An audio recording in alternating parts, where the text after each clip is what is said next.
song. Babotsiwe Mandela, Dobola, Bolala. And in Eva. Babotsiwe Mandela, Dobola, Bolala,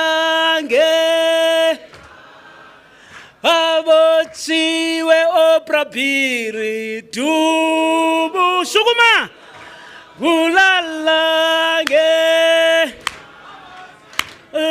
Mandela, Dubula, Bulalange, here comes Zolilwela, Iliswe,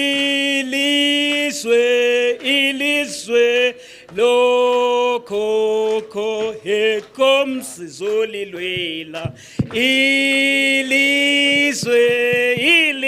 Songa! Hey!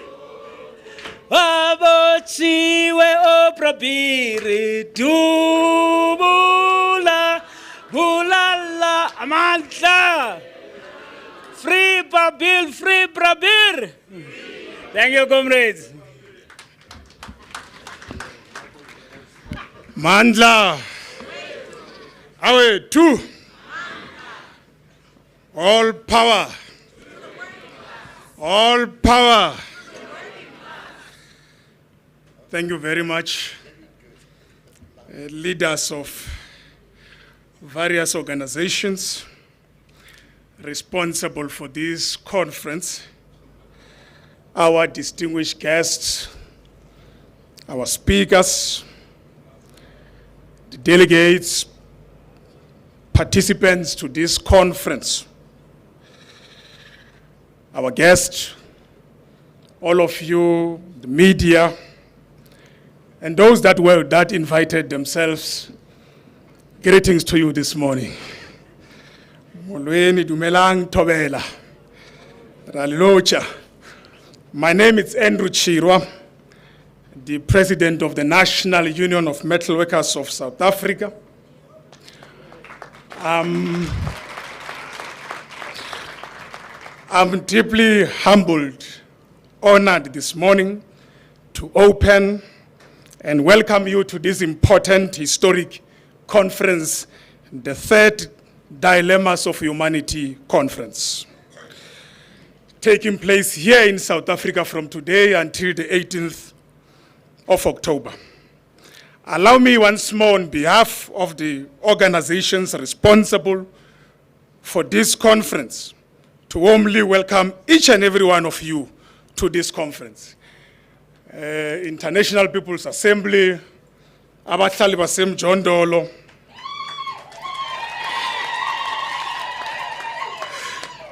NUMSA, SRWP, amongst the organization.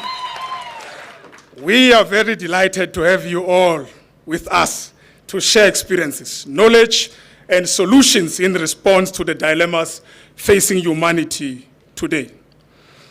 As a union, we believe that capitalism is a system characterized by permanent crisis, wars, famine, suffering, and misery for the majority of the people of the world, who are the working class and the poor in the main.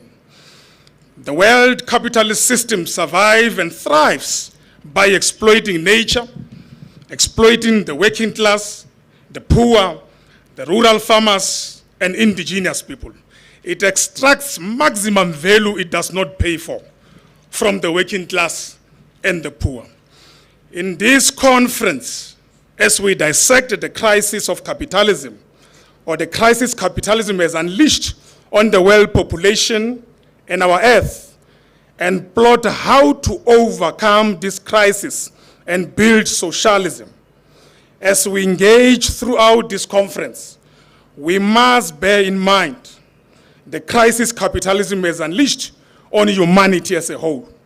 First, amongst others, the looming threat of a nuclear third world war as US imperialism and its Western NATO allies fast-track its looming war against China, its main and strategic rival, as we see in Ukraine today, in its quest for global domination.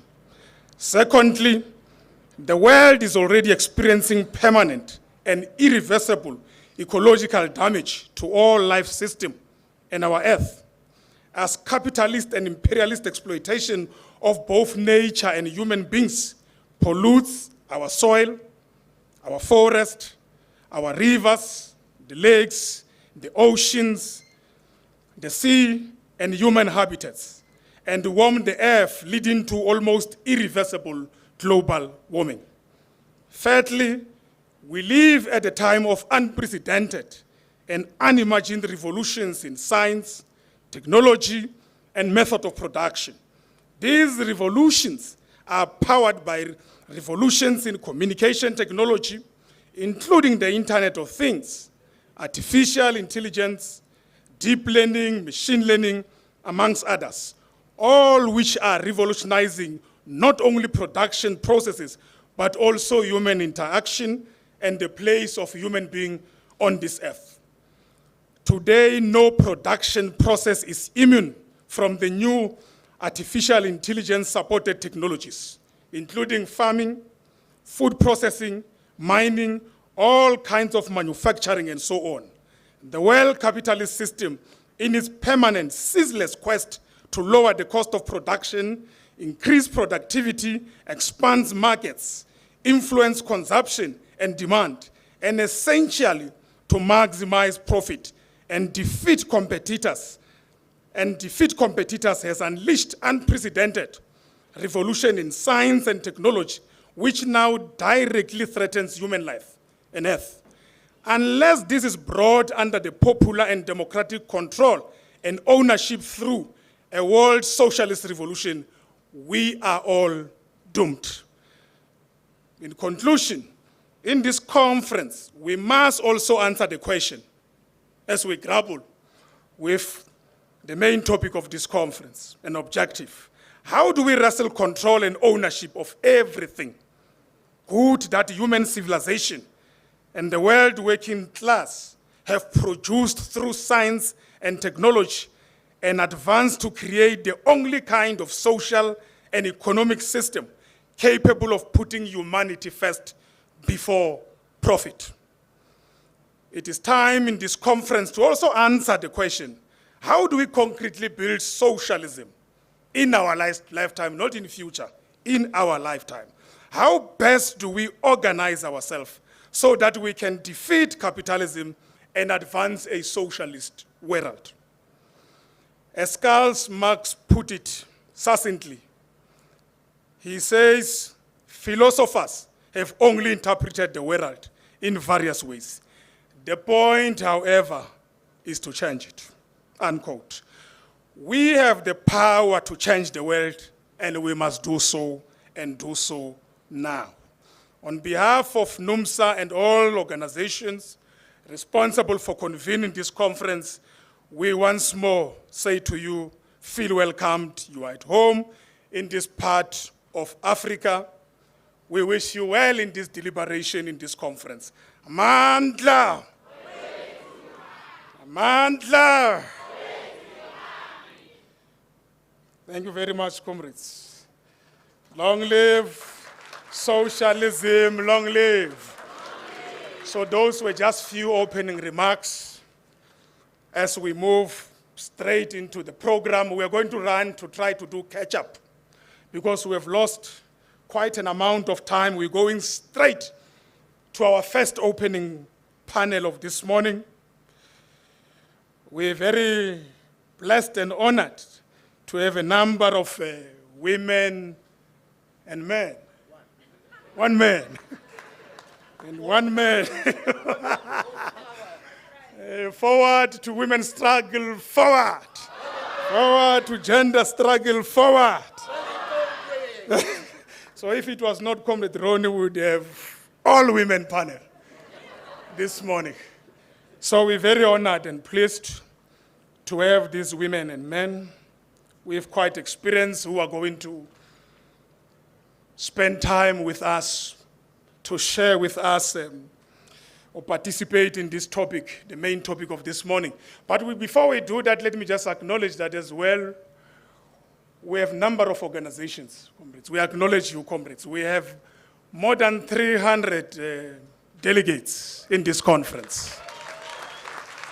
More than 300. We appreciate you, comrades. We appreciate you. We appreciate you. We also have more than 70 organizations across the world. We really appreciate you. Our comrades from all over the world. All over the world.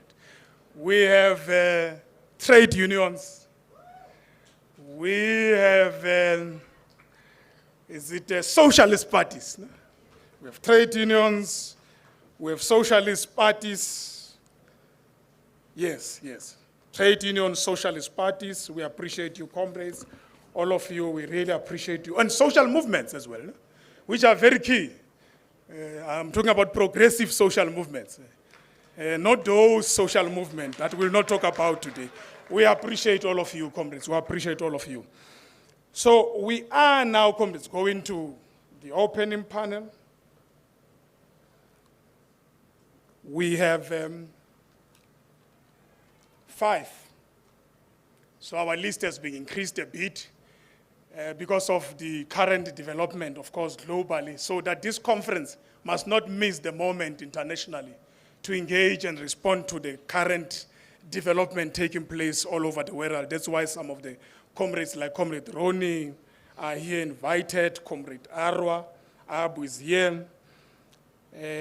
But we also, comrades, honored, I must say before I take the first speaker, to say that we also honored and appreciate that the Minister of International Relations and Cooperation, I must add, cooperation as well. Comrade Naledi is here. Comrade Naledi Pando, we appreciate you. Thank you very much for making time, to be with us here. We really appreciate your efforts. Many comrades who sometimes are here, tomorrow they are found in very serious positions. You struggle to find them.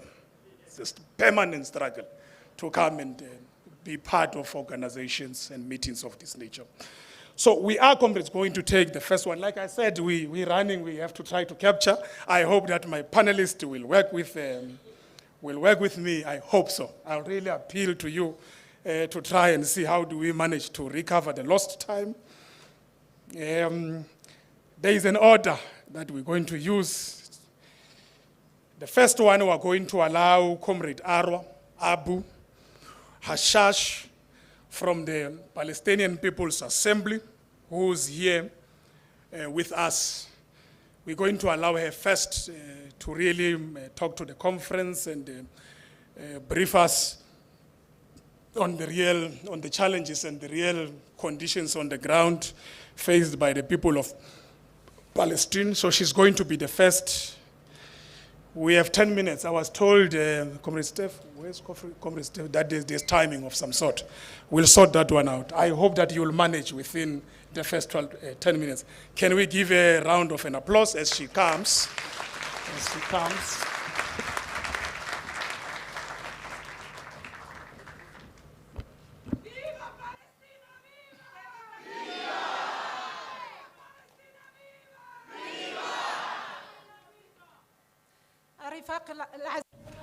Dear comrades, allow me to speak on behalf of the Palestinian delegation that was supposed to be among us now, but was unable to attend because of the difficult circumstances and the suffocating siege that the Palestinian people is currently enduring, and the blockade of all the borders. And at this moment, while I address you, the besieged people of Gaza and Palestine are facing a genocide operation by the fascist Zionist occupation forces.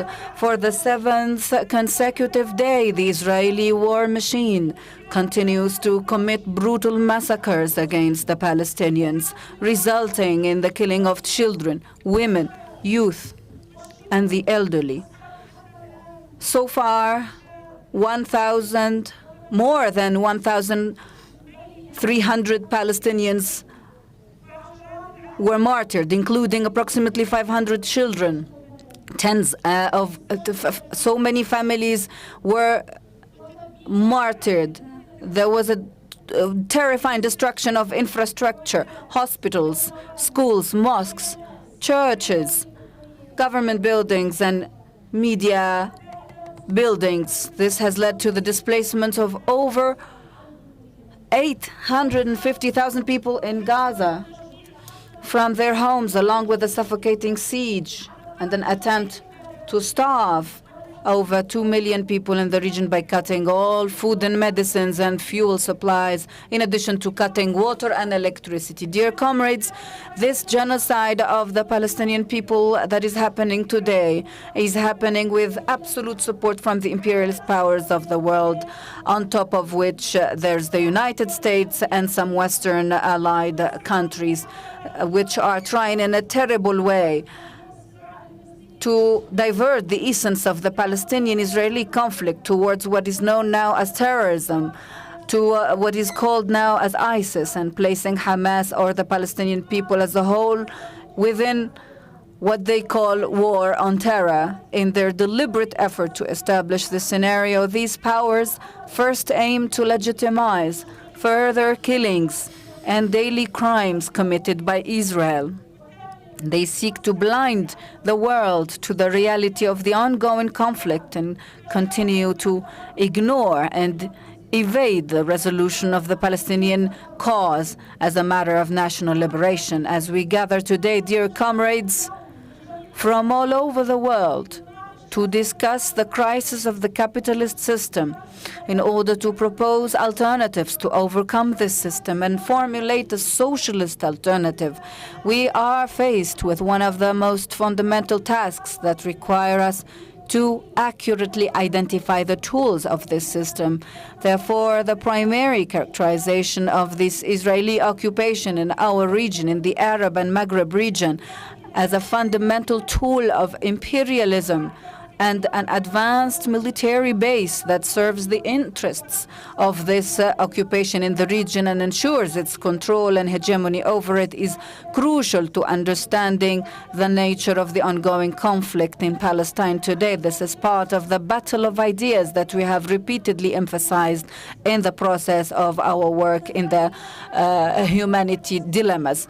Israel, which did not exist 75 years ago, was established through one of the most violent acts of ethnic cleansing in modern history, with the absolute support of British imperialism at the time, and later with the American imperialism and French and other imperialist European forces.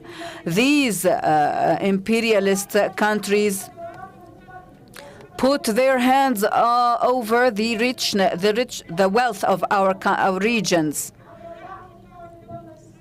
by supporting the establishment of the State of Israel and colonizing the Palestinian land and displacing its people. These imperial forces, with the United States as at the forefront, have continued to support and justify the daily brutal aggression by the State of Israel against the Palestinians.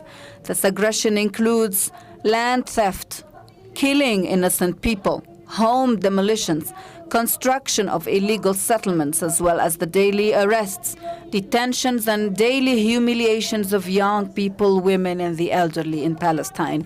Israel, after seizing the majority of Palestine in 1948, and after displacing nearly 800,000 Palestinians, which is the majority of the population of the Palestine at the time, reoccupied the historical Palestine by capturing the West Bank and Gaza Strip in 1967. And since then, Israel has continuously violated all international agreements by building over 200 illegal settlements, each containing thousands of housing units, where more than 700,000 settlers now live.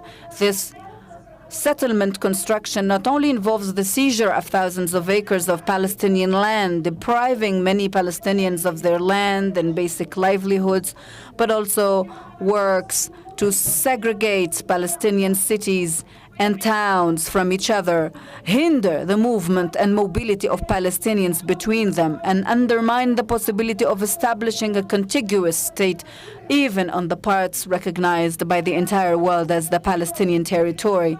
Israel continues to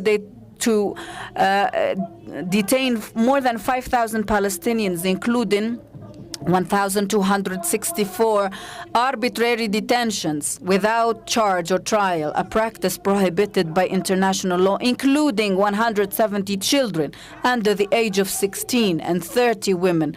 More than 1,000 of these prisoners suffer from various health conditions, including 200 of them with chronic diseases, and they need surgeries and emergency care. This includes a failure to provide the necessary medication, denial of essential surgical procedures, and confinement in prisons, despite their need for medical care. Gaza, which Israel is subjecting to the most brutal genocide in history, using tons of explosives and internationally prohibited weapons such as white phosphorus, has been under a suffocating siege for over 16 years. During this siege and blockade, Israel has launched more than 6 bloody wars, resulting in thousands of human casualties, which makes Gaza today as an open prison for over 2 million Palestinians. Thousands of lives were lost, tens of thousands of injuries, so many families displaced and losing their houses, universities destroyed, mosques, churches were destroyed, which has led to a regular crisis of displacement for the Palestinians. Most of these are refugees driven away from their land during the Nakba of 1948. Today, there is an explicit attempt by the Israelis to forcibly displace the residents of Gaza, which they do not conceal but express openly in various television broadcasts. Faced with the consequences of this brutal colonization that the Palestinian people have endured for over 75 years, Western powers and imperialist and Zionist powers, as part of justifying their unwavering support, have propagated a multitude of falsehoods. This ranges from considering Palestinian land as a land without a people, attempting to depict the conflict between Palestinians and Israeli settlers as a religious struggle, and most recently as a war against terror. Today we face the fundamental task, which is to dismantle this Western narrative, imperialist narrative, and replace it with the true story of the Palestinian people, their legitimate struggle, and their resistance for their liberation and rights.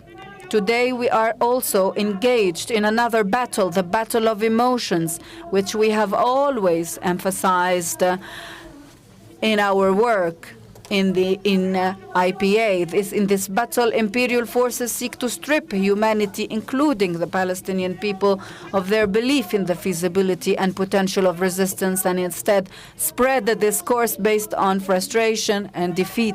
What happened on October 7th is an integral part of the Palestinian people's struggle over the past 75 years. It is a just right that is protected by all human and international laws. Any attempt to portray what happened as an attack on terrorism is a cover-up for the terrorism of the occupying state and an attempt to legitimize it. Comrades, the Palestinian people today is in dire need of the widest possible solidarity from all free peoples. This call for solidarity is not made from a position of humanitarian or symbolic solidarity, but is an integral part of our shared struggle. What is happening in Palestine today is not isolated from what is happening in India, Iraq, Haiti, Venezuela, Cuba, or elsewhere. The defeat of imperial tools in one region is a victory for all of us. Dear comrades, it's true that the Israeli allow me to thank all the social movements that are taking place today in solidarity with the Palestinian people, and I extend my thanks to IPA, which has always embraced the cause of Palestine. Dear comrades, it's true that the Israeli killing machine continues to take Palestinian lives now, but we believe that this will only strengthen our determination to continue the resistance. And allow me now to conclude with a quote from the Palestinian communist poet Mu'in Bseisu: "Yes, we might die, but we will uproot death from our land. Victory to the resistance, liberty and freedom to Palestine."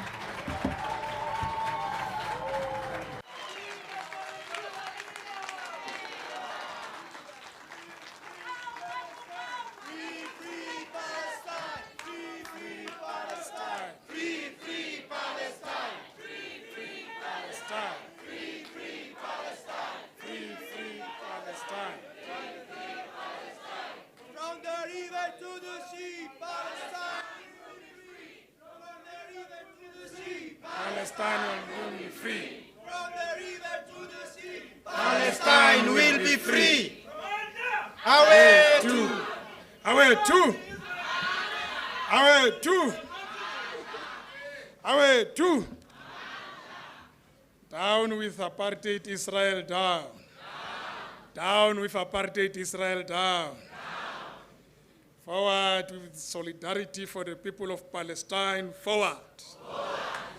Thank you very much. Thank you very much, Arwa. Ashash, it's a very painful story, comrades. It's very sad, it's painful. It's disheartening what is taking place on the ground. We appreciate the direct briefing to this conference.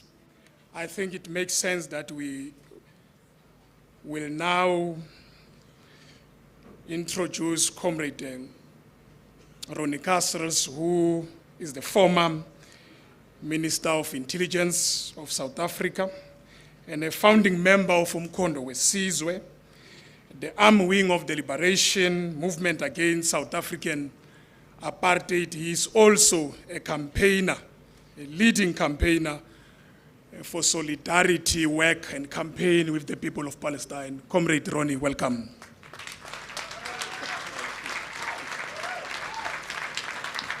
Pambili, Palestine, Pambili.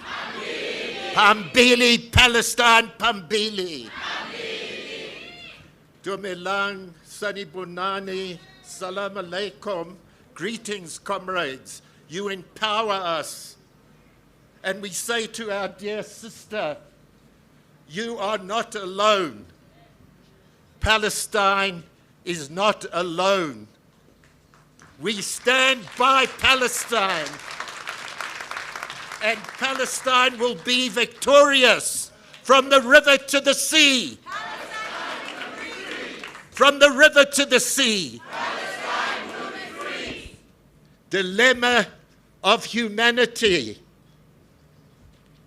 To be or not to be. To be Palestine or not to be Palestine. To be human or not to be human. We are for humanity, which is why we are for socialism and why we are here. Dilemmas of humanity at an inflection point. Which way? To be slaves or to be free? And Palestine is at the center of the struggle.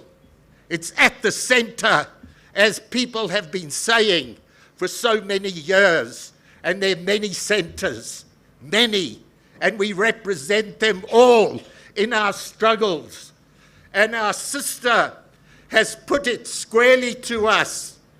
But my dear, we have seen already yesterday 1 million in the streets of the world. And we will see the millions grow to tens of millions, north, south, east, and west, from where we all come.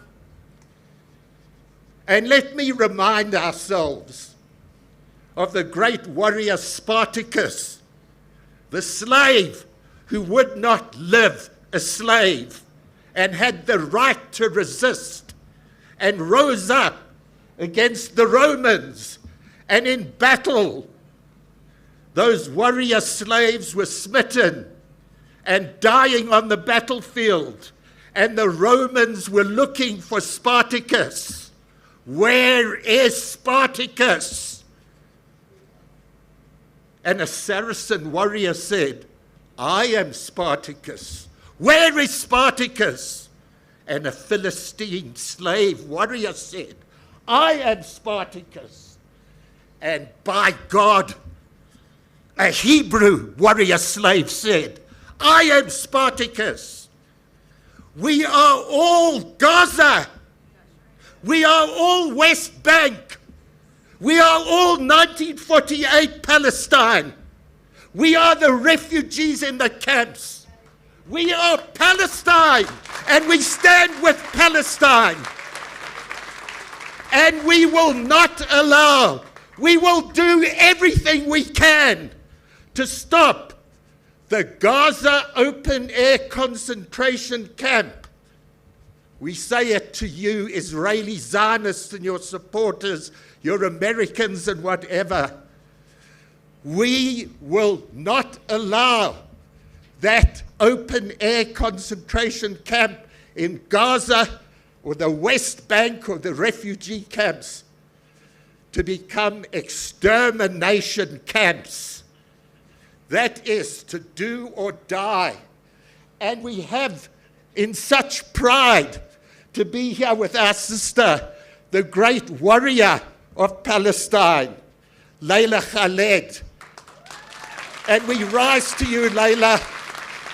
We rise to you as we did with Naledi Pandor's father, who was a mentor of mine in exile, a leader of our Communist Party then, and of the ANC. And I was saying to our minister, our brave foreign minister, who was a child at the time, Comrade Naledi, I knew you as that little girl in exile. I'm now the Madala, and you're still a little girl with fire and strength. And I said to her, Comrade Naledi, when Layla Khaled stood up and delivered a blow back in 1970 or so, we had, Layla, a solidarity meeting in Red Lion Square in London. And her father was speaking and praising you because we recognized, comrades, in the Palestinians what we were, what we came from, our dispossession, our right and humanity's right to stand up and resist, to resist that oppression, that slavery. And in international law, you have the right to rise up against occupation. Remind America, remind the United Nations, the mealy-mouthed United Nations, which America has undermined. But comrades, in my 10 minutes now, Comrade Chair, Comrade Andrew, all praise to the organizers who have brought us together. All praise to your union for what you have done. Comrade VJ, Comrade Tings and others, all praise to the International, the Tricontinental, and what you are doing, and what we called upon to do, comrades, what you have called on us to do. And we're already doing, but we have to multiply, not by tens of the million yesterday, not by 20, by 100, by 1,000, throughout this Mother Earth that we want to preserve, because what the Palestinians are facing is what corporate America, the EU, the warmongers, those who want to steal the planet, those who plunder, those, Biden to Sunak to the EU hypocrites who want to see the Palestinians done for once and for all, because they've stood against what Herzl said and promised to the West, back when Zionism, a political doctrine, was founded at the end of the 19th century. Recognize us, recognize our Zionism, because what we will deliver for you is an iron wall against Asian barbarism. That's what we know and understand the context of. And that's why we will defeat them. And let me come to my end, Comrade Chair. We see the way they are crumbling. They gave a full-on green light. Biden, Blinken, Austin, who came and embraced that fascist monster Netanyahu, didn't mention the Palestinians, gave the green light for the absolute eradication of Gaza. And please note, West Bank is next if we don't stop them. Gaza is one thing. Gaza's in our heart, it's precious. The West Bank is exactly what Ben Gvir, Smotrich, the fascist scum that Zionism has produced. That's what they want. They want that land. You know that. That's next. We're standing with Gaza. We're standing with the West Bank. We're standing with every Palestinian. And this is where to be or not to be for humanity. Whatever you say, this, dear comrades, it's linked to the war fronts against Russia, against China, against Syria, against Iran, against Cuba, against Venezuela, everywhere we come from. It's our struggle. It's not just the Palestinian struggle. And we can see them buckling. Mr. Biden has already mumbled this morning that he can see that they shouldn't go in and exterminate. The United Nations is finding something of a voice. There has to be a ceasefire. They cannot fight on all those fronts. The US with all its might, Israel with its nuclear hardware, they cannot fight on all those fronts. So let me end, Comrade Chair. We are the many and they are the few. But unless we can organize ourselves in terms of international solidarity that hasn't been seen since many a year, we cannot defeat them, which is why we've got to unite as never before and stop this absolute madness taking place. So let me end by giving you a historic reminder, comrades. I want us to go back to the 1930s, Comrade Andrew, Comrade Irvin, and younger people than you, when the fascist monster was rising to threaten the world. And the first place was Spain and Franco.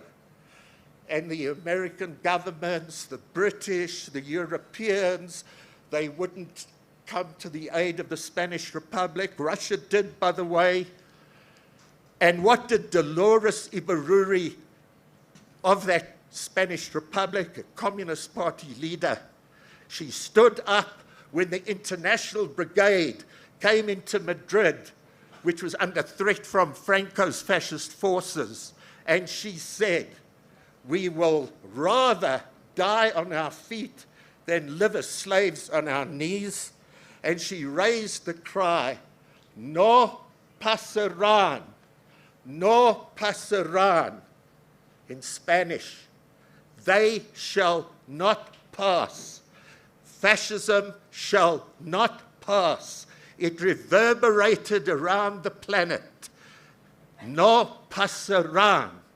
And what we are saying today, what we say today is Lanya Muru.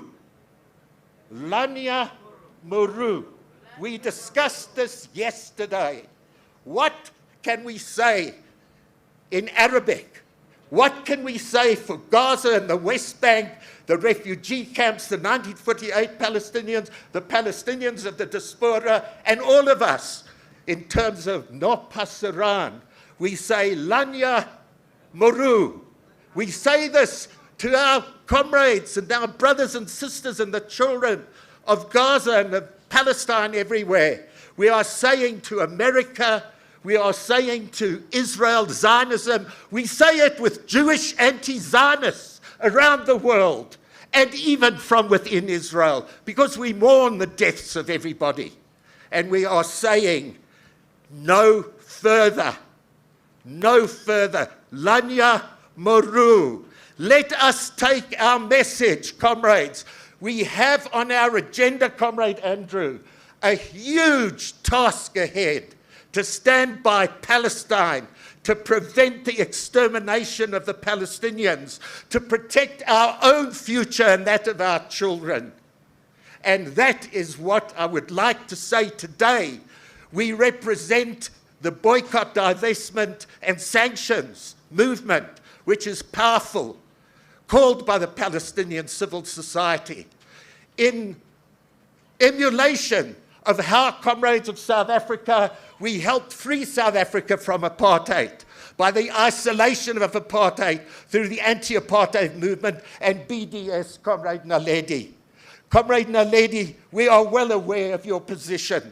We are well aware of our government and our minister's position, even in Africa, where she has to battle to get African states to say Lanya Muru, that we won't allow these things to happen, and at the United Nations. Comrade Naledi, we're so looking forward to hearing from you, and we will support you. And in South Africa, Comrade Andrew, we must demand that our government kicks the Israeli ambassador out of our country. He sullies our country. We must raise the flags of Palestine in every one of our villages and towns and metros. We must fill our streets. We must follow through with BDS, and we set an example to the rest of the world, because the Palestinians and the rest of the world on issues of apartheid, they look to South Africa. That's our task, comrades. Please take this back to your beloved people and tell them that we are all Gaza, we are all Palestinians. Pambili, Palestine, Pambili. Siyabonga kakhulu, comrades.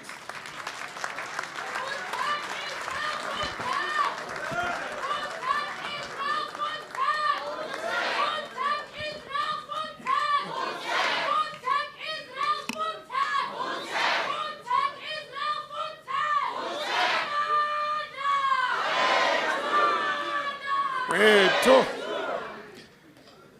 Mandla Lanya Muru. Let's all repeat. Lanya Muru. Lanya Muru. Lanya Muru. I see there are problems, but we're getting there. We're getting there.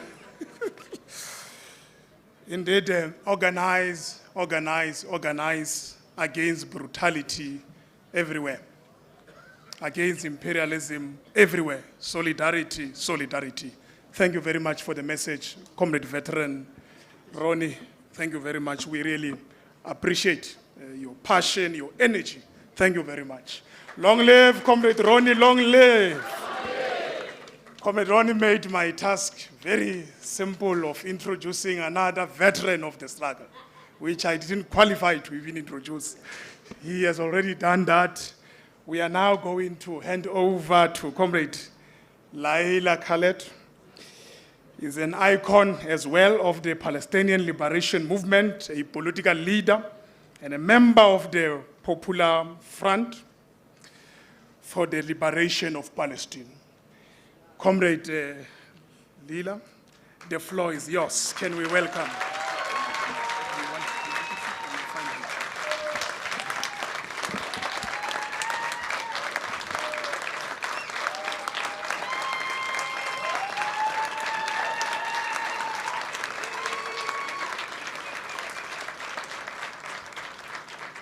Amandla. Amandla.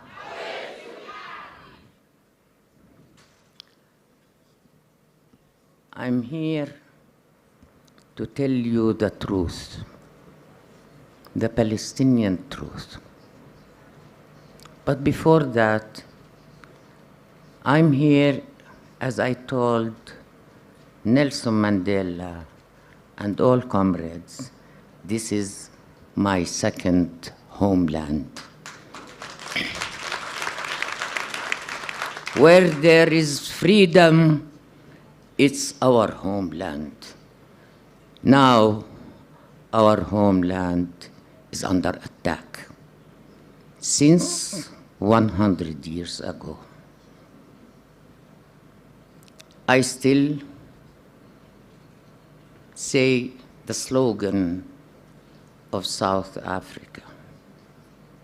Mandela declared a long time ago, when he was struggling against apartheid, he said, "We are not complete freedom unless Palestine is free." Let's call for Nelson Mandela.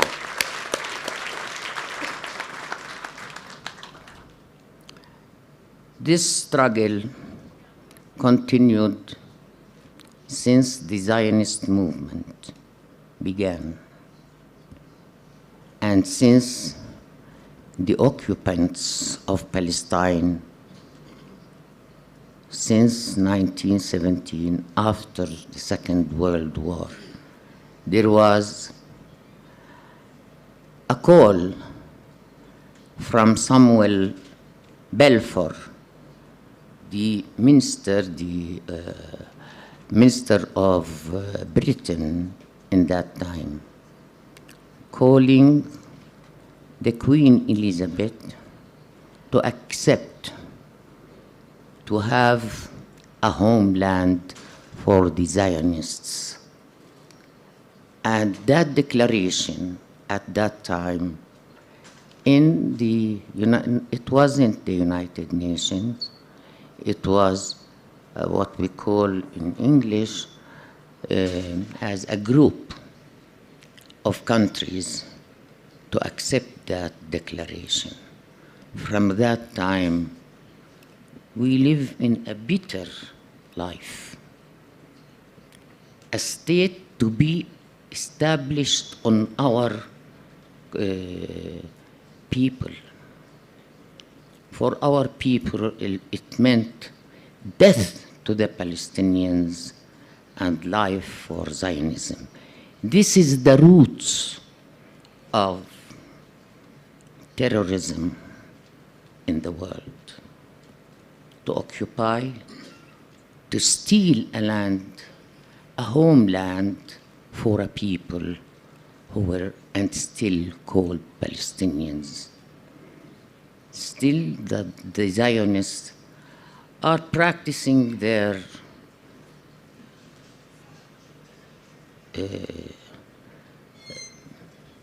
policies. And they called for the whole world, a people without a land, to a land without people, to be the homeland. The world at that time, after the Second World War, practiced that. They believed the big lie in history, that they deserve a land which was promised by God. I knew that they don't know God, and God is not having real estate to give those people and that people. but they practiced it. And the whole world at that time believed that those poor Jews in Europe deserve this land. They even didn't know, or they didn't want to know, or they didn't believe that they could give a land to be a homeland for other people. This is in whole history. We didn't hear about such a lie. Until now, part of the world, the imperialists, the colonialists, the capitalists, they are still practicing this lie on our land in Palestine. And here, I'll tell you from that moment that our people did not accept this. They were faced by the Zionist militia groups, Haganah, Stern, and all these groups who fought with the help of the British, who were having, according to the Second World War, the mandate over Palestine. But they came to promote the Zionist vision towards this land, and they made it in 1948.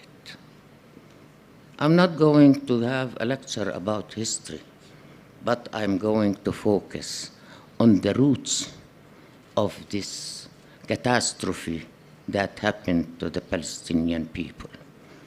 We never stopped struggling, and all the time we were besieged as a people, in camps, in exile. And those camps are the target of the Zionists, to delete them like we delete something on a computer. All the massacres that the Zionists did in Palestine and outside Palestine, they began with Deir Yassin and many other massacres, because this is the ideology of Zionism. It's an unhuman and a racist movement. It was condemned in the United Nations, but afterwards, with the change of the balance of forces in the world, they deleted it. And that was the only resolution that was deleted. Although there are a lot of resolutions in the United Nations until now, from the resolution 194 that calls Israel to accept the return of Palestinians is as a condition to be Israel a state in the United Nations. Look how cruel. What did the United Nations to us at that time? Israel was recognized as state, and the Palestinians are still refugees. I'm one of them. Here in South Africa, the sufferings of the people, whom we are with them as free people. But it took time, and it took so many sacrifices from the people themselves. We are not less than that. We are a people of strength, of will, of dignity, of humanity. We are defending humanity in Palestine. And this makes me call the conference to focus on this, because if Palestine until now is occupied, there is no peace in the world. Only if we become free. And we all together can be free. Palestine is not only for the Palestinians, it's a human cause. The conference is speaking about the problems of humanity. This is what we call that it's the reflection of what you think now about it. If you speak about poverty, Palestine is an example. If you speak about wars, Palestine is the example. If you speak about imperialism, we are the people who are now facing imperialism. We are the people who will make peace for the whole world if we become free. Without that, don't ever think that the water will be free for you, for the whole world, because the Zionists now cut the water for 2 million and more in Gaza. Gaza now is the base for humanity, although we are still defending our humanity. With our children killed, our women are killed there, with bombarding their houses over their places where they live. And they want, as Netanyahu said, for Biden, we are obliged to go with the army to go in Gaza. But I remind you for what Rabin said one day, I hope I can get up in the morning to find Gaza swallowed by the sea. Imagine how the world look at these people. Now, Netanyahu also said that we are going in, but we know that we are going to sacrifice with some soldiers. He did not learn the lesson. The only way for the imperialists, the Zionists, the colonialists, the oppressors of the people, whoever they are, the only way is to use force against them, to use armed struggle against them with this, and to hit them on the heads, always. In America, in Europe, in everywhere. I call all the people of the world, where there is injustice, you have to struggle. You struggle with all means. We believe in that. But for occupants, they don't need except our guns and our blood. We are proud that Palestine, now Gaza is without water.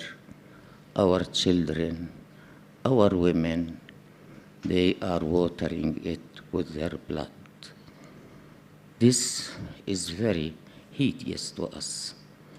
This is very sad for a people who is an open prison in Gaza and in the West Bank and in exile. Now, until we are still in exile, and we cannot go back because there is Zionism in Palestine. Not only Israelis, not only Jews. We are not against Jews. A friend of mine, where we were living in Haifa, I used to play with Tamara. I called Tamara many times through media. Tamara, where are you? When my mother said, we have to leave after Deir Yassin massacre, and I asked her, is Tamara coming with us? She said, no. I said, why? She said she wants to stay. I said, okay, I want to stay. I will lose Tamara. And until now, I'm calling Tamara. We can make peace together, but not with the occupants. Once, Felicia Langer wanted to talk to me. I know her name. She was a lawyer. She defended our prisoners, especially the women. I met her, but I didn't know her. And she said, look, Leila, that was in an international conference about women. She told me, Leila, I was hearing her. Her language is different, her dialect. And the man who was with her, he told me, you don't know Felicia Langer? I said, yes. He said, here she is. I told her, I made like this with my hands because I shook hands with her. And the man said, why did you do that? I said, look, Felicia, when you leave my house, you are occupying my house, and I'm allowed to go my house. We talk together. Unless that, we'll meet again in the field, on the ground. And she said, by fighting? I said, yes, because you are killing my people. I'm telling this to show that every Palestinian, wherever he is or she is, have the same story. Even those who are still living in Palestine in 1948, they suffered a lot. They were under military law for 10 years. To be acknowledged from the state of Israel that they are not citizens, but they are people staying on our land. Imagine 1.5 million Palestinians. They have only to stay there, even though they gave them an Israeli passport. But still, they are not considered as civilians. And all the governments of Israel always speak about them as demographic bomb. Can you imagine what does that mean? That we are bombs living on our land. They consider us bombs, not human beings, while they have the nuclear bomb, and we speak at it and as them as human beings, but they are occupants. We will not forget, and we will not be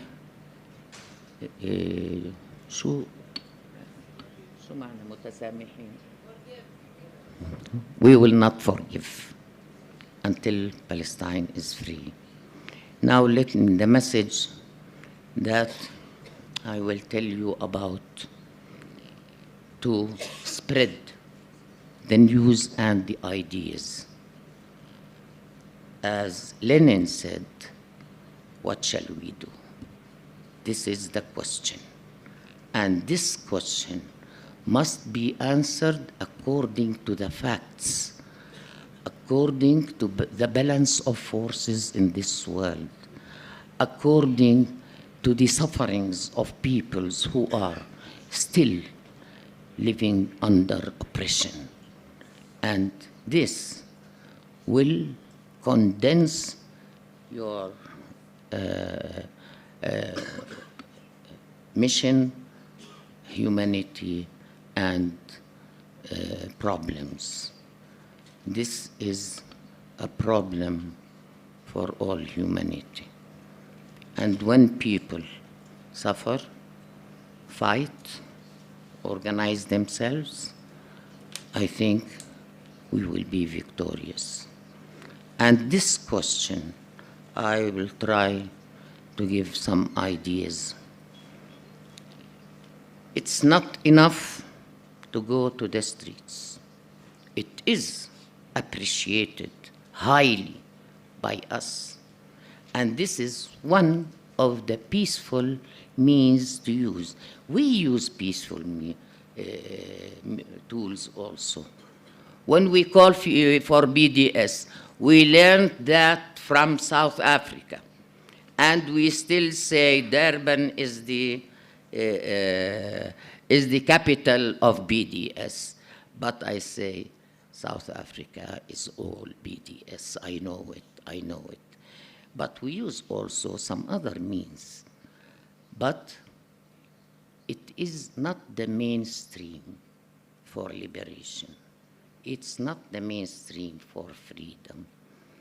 The mainstream for people is to go to arms, always, wherever there is oppression. This oppression is facing people with killing people. If they go to demonstrations, they kill them. The peasants, the workers, everywhere in the world. So we have to use new ones according to the attack on us. Look what happened. The United States came to the Middle East, as they say. They are not coming to help the oppressed. They are coming to pressure us and to pressure Israel to go on with her attack on us. When people rise, the occupants begin to shiver. They feel it, the fear. They fear us. And this is important to change the balance of forces. Let them fear everywhere. They are thieves. They stole our land and built for it, on it, the settlements. Israel is a state of settlements. It's not a state that was born by people who were living on it, historically speaking. That's why Blinken comes and the ministers of defense of Europe, they come to discuss the conflict as if it's a small thing. But they are shivering now to defend the base of terrorism in the world. They are shivering and they look at Israel as if it's homeland, not our homeland. But our people are strong enough to spread the facts of this conflict. You are now Palestinians when you speak about Palestine and to spread the truth of Palestine. Now, this conference has a mission, how to support the struggle of Palestine until liberation. It will take time. Don't get bored having a long time to be with us. We deserve it and we appreciate what you do for us. There are a lot who died, were martyrs in Palestine. I remind you of Rachel Corrie, who was killed by an Israeli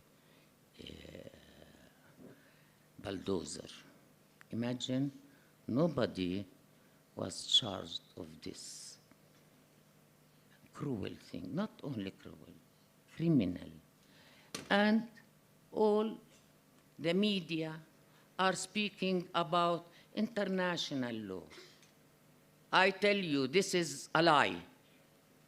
We have to learn the lesson We have all to learn the lesson that the United Nations have a lot of resolutions, and yet none of these resolutions was implemented in Palestine. The resolution 194 calls for the return of Palestinians. This is in 1947. Imagine what is the power of the United Nations. It's the power of the imperialists. There are few, yes, there are few who are with us as governments. China, Russia, Venezuela, Cuba,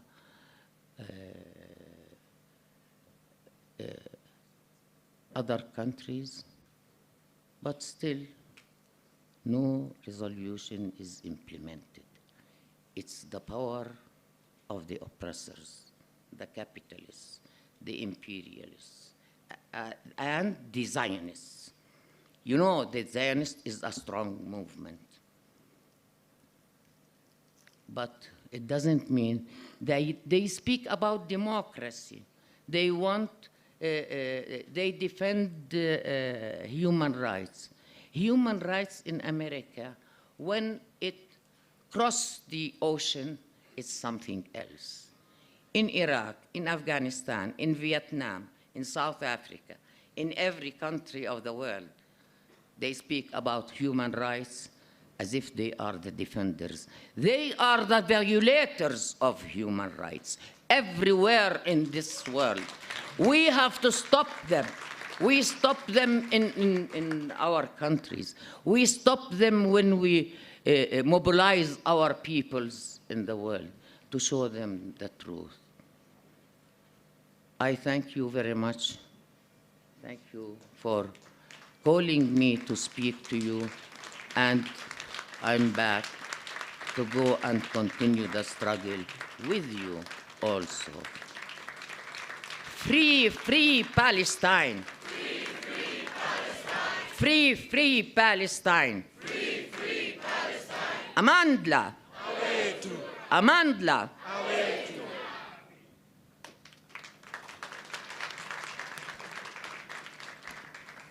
Thank you very much, Comrade Veteran Leila. Still very radical as ever before. I see comrades were quite worried. Very radical as ever before. There is no formula to fight against oppression. There is no formula to fight against exploitation and discrimination and imperialism. That's what she says. We fight whatever means we can use to fight to defend ourselves. We really appreciate it, veteran. Thank you very much for your time as well. We will now move to the Minister, Comrade Naledi Pandosh. She's hopefully going to help us to appreciate the international landscape and the international developments and key developments internationally of the moment, and how probably South African government is responding to such. So we really appreciate Comrade Naledi. Maybe just to say, yes, you stand up, so that for comrades who don't know Comrade Naledi, she's now a minister, as I said, of international relations and cooperation, but previously she served as a member of parliament, Minister of Education, Home Affairs, among other key responsibilities. Minister, you are welcome.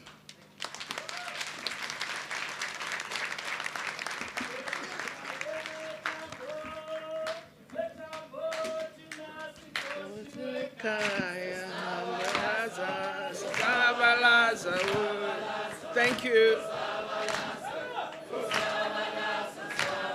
Thank you, comrades. Amanda. Thank you. I know the chair is worried about time, so I'm stopping, Comrade General Secretary.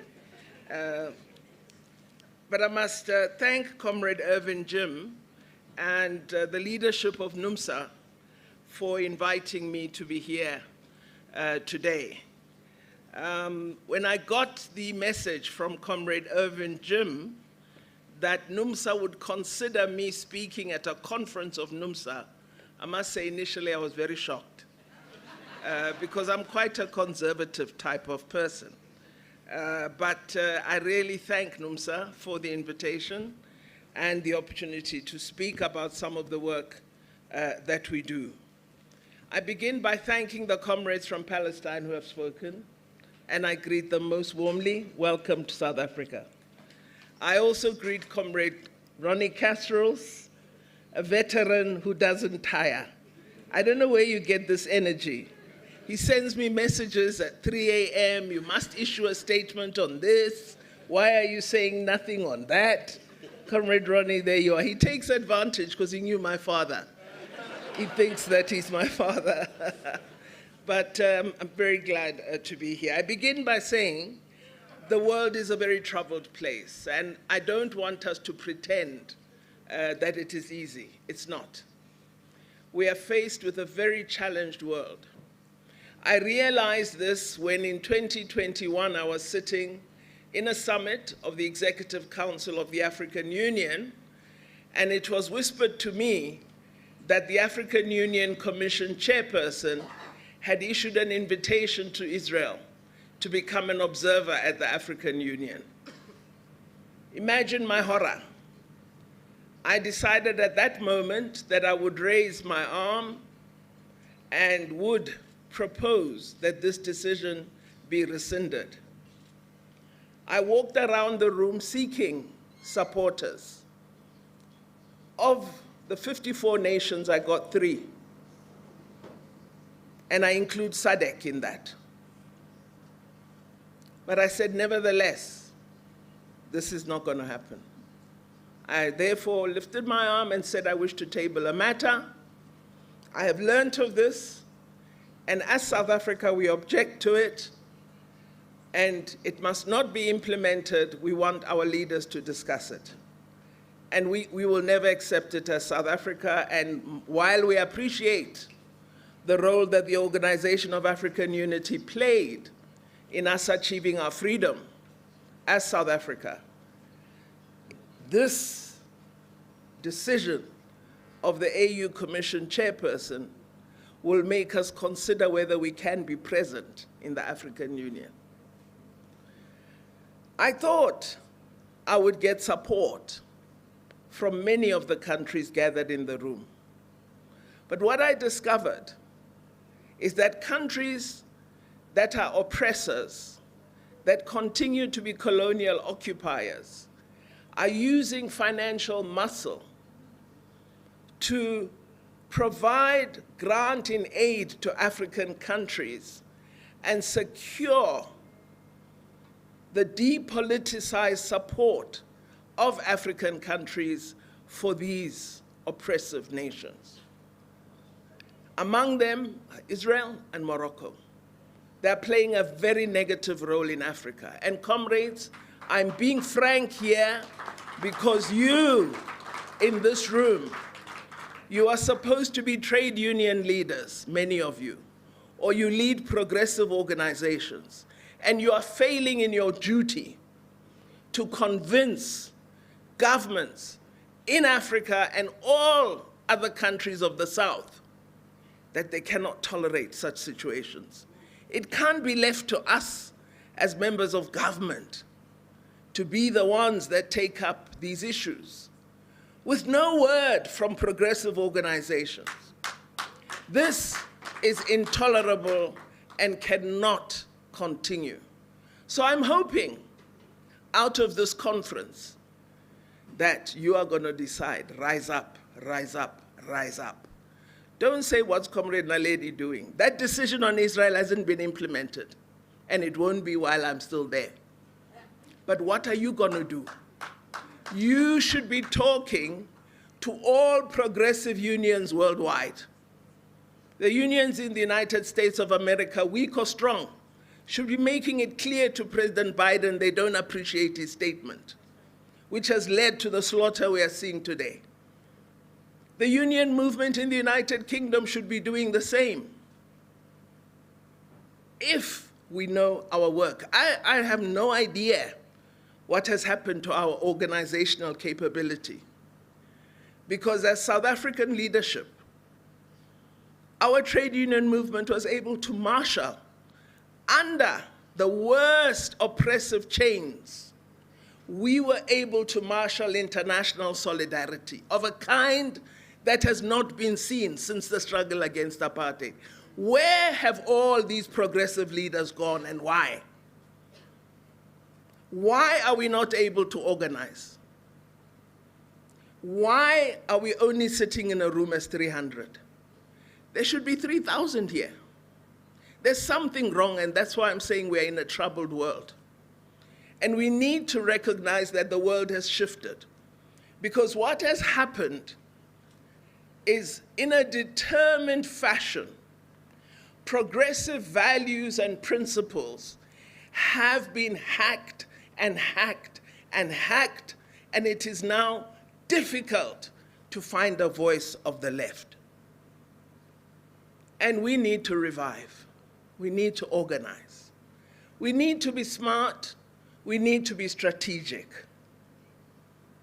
And one thing I've realized is making good speeches does not assist. I may feel good that I had the right rhetoric at that platform, but if the next day my rhetoric has not led to action, my speech was useless. So I hope out of this, NUMSA is going to lead a process where Comrade Irvin Jim and Comrade Chirwa will meet with their counterparts in all unions, whatever they are, and say, as South African trade union movement, let us lead. Let us lead. Let us agree for 1 month.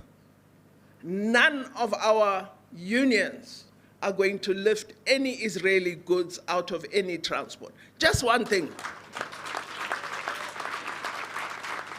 And let us see whether our leadership has convening power or not. This week, coming, a number of proposed resolutions are going to come before the United Nations. We must keep our eye on that process. We must ensure it's the right kind of resolutions. Today, the people of Palestine are in need of help. They need medical supplies. They're unable to bandage wounds. They cannot provide help. Médecins Sans Frontières is doing a good job. They're absolutely there, but they are also being decimated. What are we going to do about that? Let's ask every South African. There are 62 million of us, they say.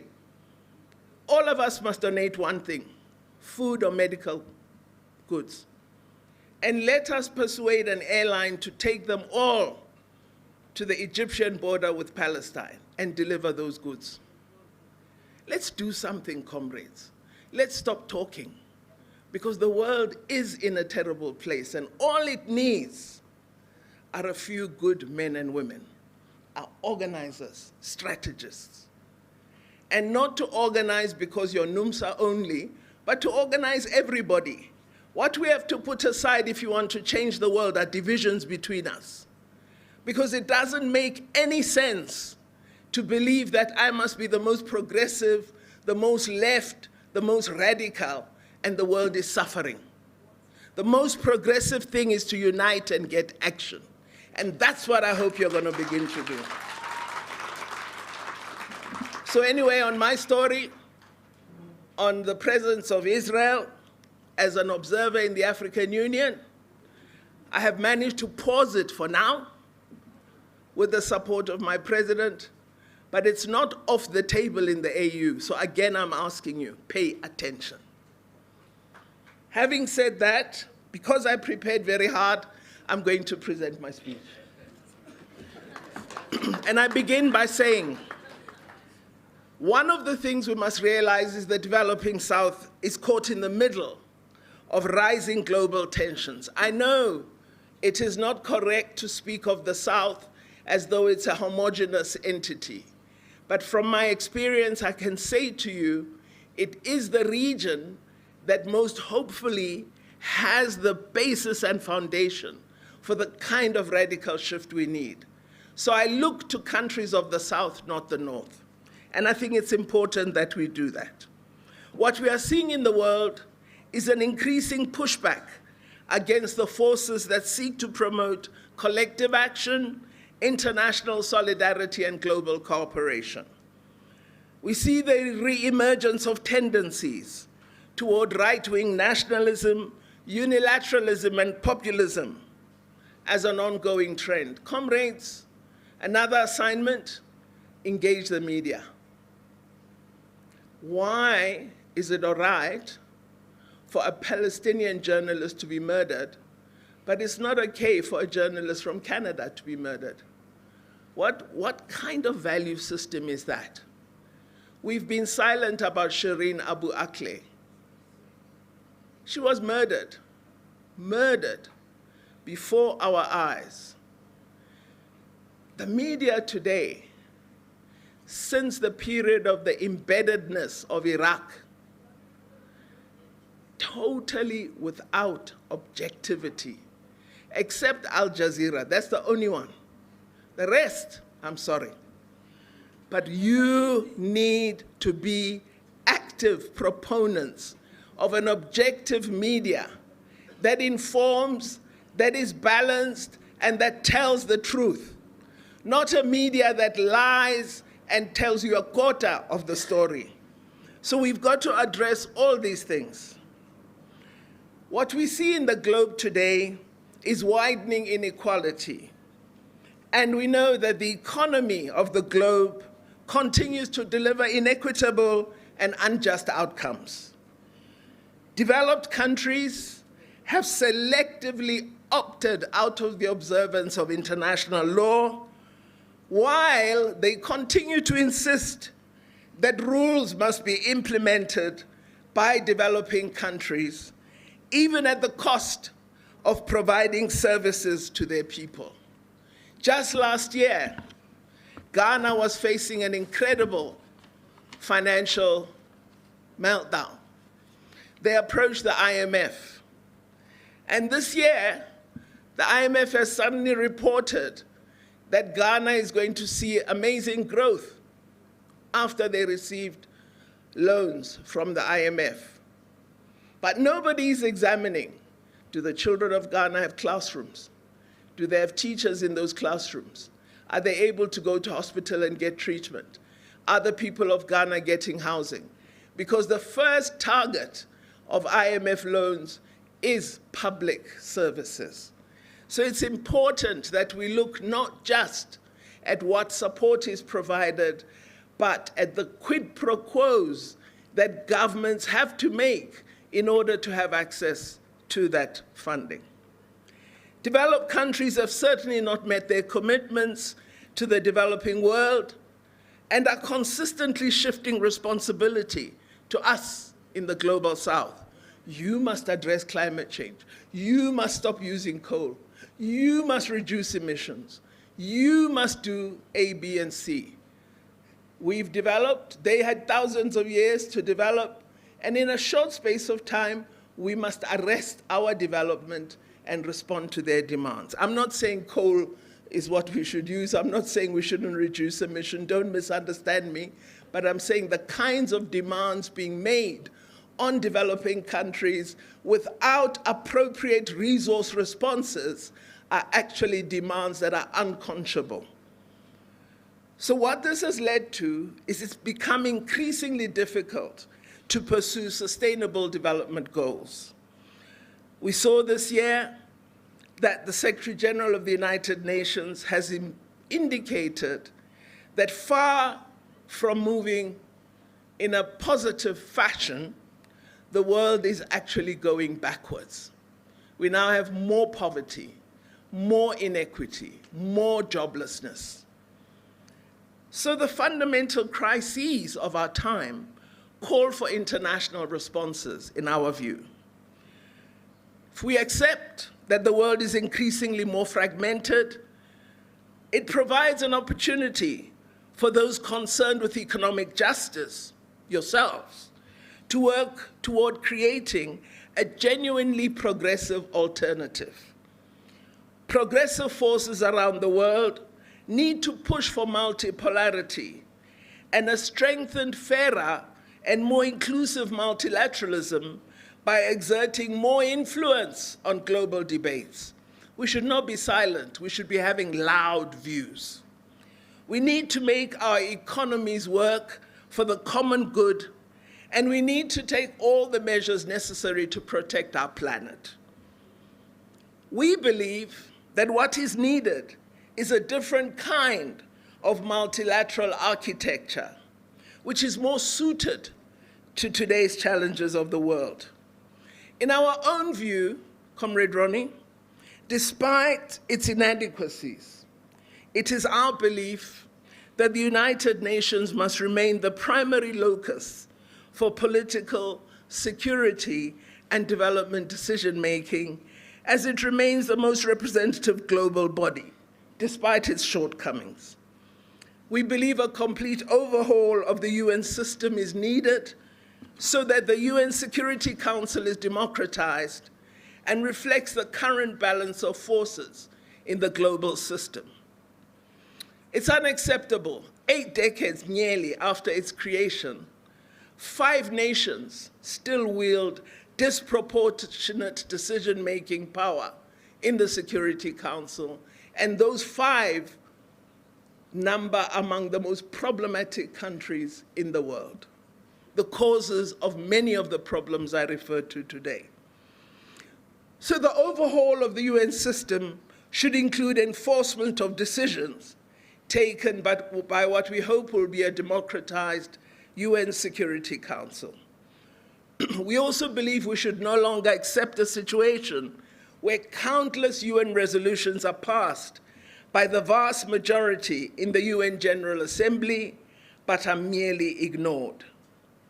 We've had repeated calls, as Comrade Khalid has said, from UN member states for Israel to withdraw from the occupied territories to the 1967 borders. These decisions have been ignored, and instead, we have witnessed the burgeoning expansion of illegal settlements on Palestinian land, growing oppression of the Palestinian people, gross violation of their human rights, and the Gaza Strip being turned into an open-air prison, regularly denied electricity, water, and fuel. The current denial is not new. It's been happening time and time and time again. For 16 years, Gaza has been under siege, with its people struggling to survive the ongoing land, air, and sea blockade imposed by Israel, with Palestinians denied exit and entry into the Strip. I was horrified when one of our former leaders, Comrade, I don't know if I should call him Comrade anymore, Comrade Teralekota, said that Israel is not an apartheid state. Well, the Palestinians are denied free exit and entry into their own land. They do not have free movement. We didn't have free movement under apartheid. Palestinian people use separate entrances when they go through the border. We had to use separate entrances under apartheid. Palestinian children do not have free access to education. It was the same for us. So I don't know what more Israel should do for Comrade Likota to recognize that it is an apartheid state. We've seen today increased Israeli aggression under the most far-right Israeli government we've ever seen. And we've seen the inaction by the Security Council, the very body whose mandate is to maintain international peace and security. Despite the fact that the root cause of this conflict is illegal occupation, we have heard a tirade of criticism of Palestinians from Western powers and unflinching support for the occupying power. Despite the fact that I've been called all kinds of names because I refused to call Russia an occupying power of Ukraine. I've always objected to double standards. These type of double standards are the result of a global system which is skewed in favor of the powerful, to the detriment of those fighting for their rights and self-determination. I repeat, it is imperative that social movements raise their voices in solidarity with the Palestinian people, particularly given the notably biased media coverage of the current violence. Within the United Nations, we have seen almost unanimous support among member states for ending the illegal economic blockade of Cuba, which is now entering its 61st year. Yet, the Cuban people continue to be denied access to life-saving medicines, essential goods, and the right to trade as any other sovereign nation.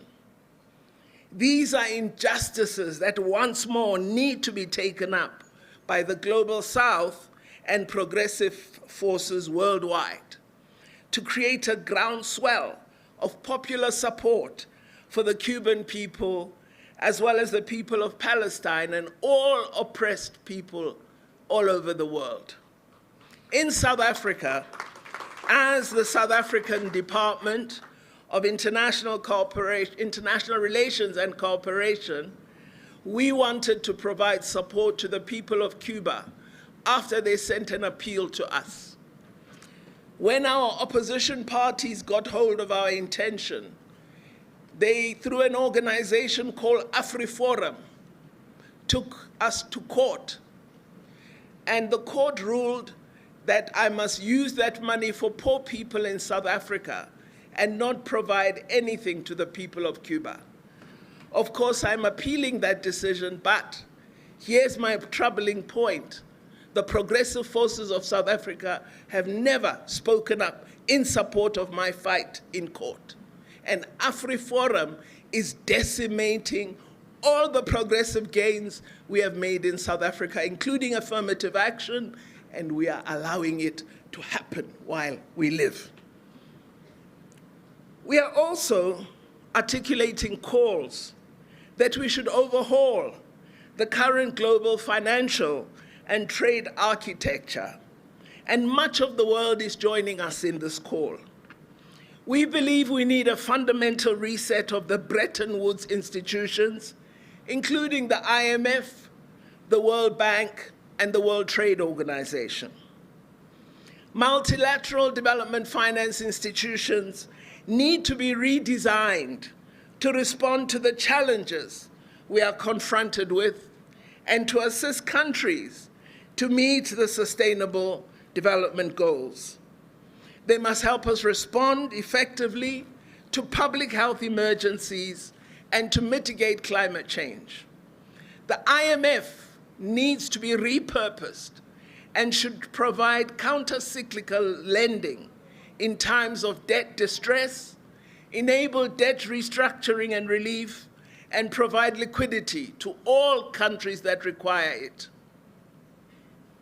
I'm raising all these things, Comrade Chira, because I believe while we should have the debates you will have in this meeting, we also must look at the real situation of the globe and determine how we interface with these challenges and address them.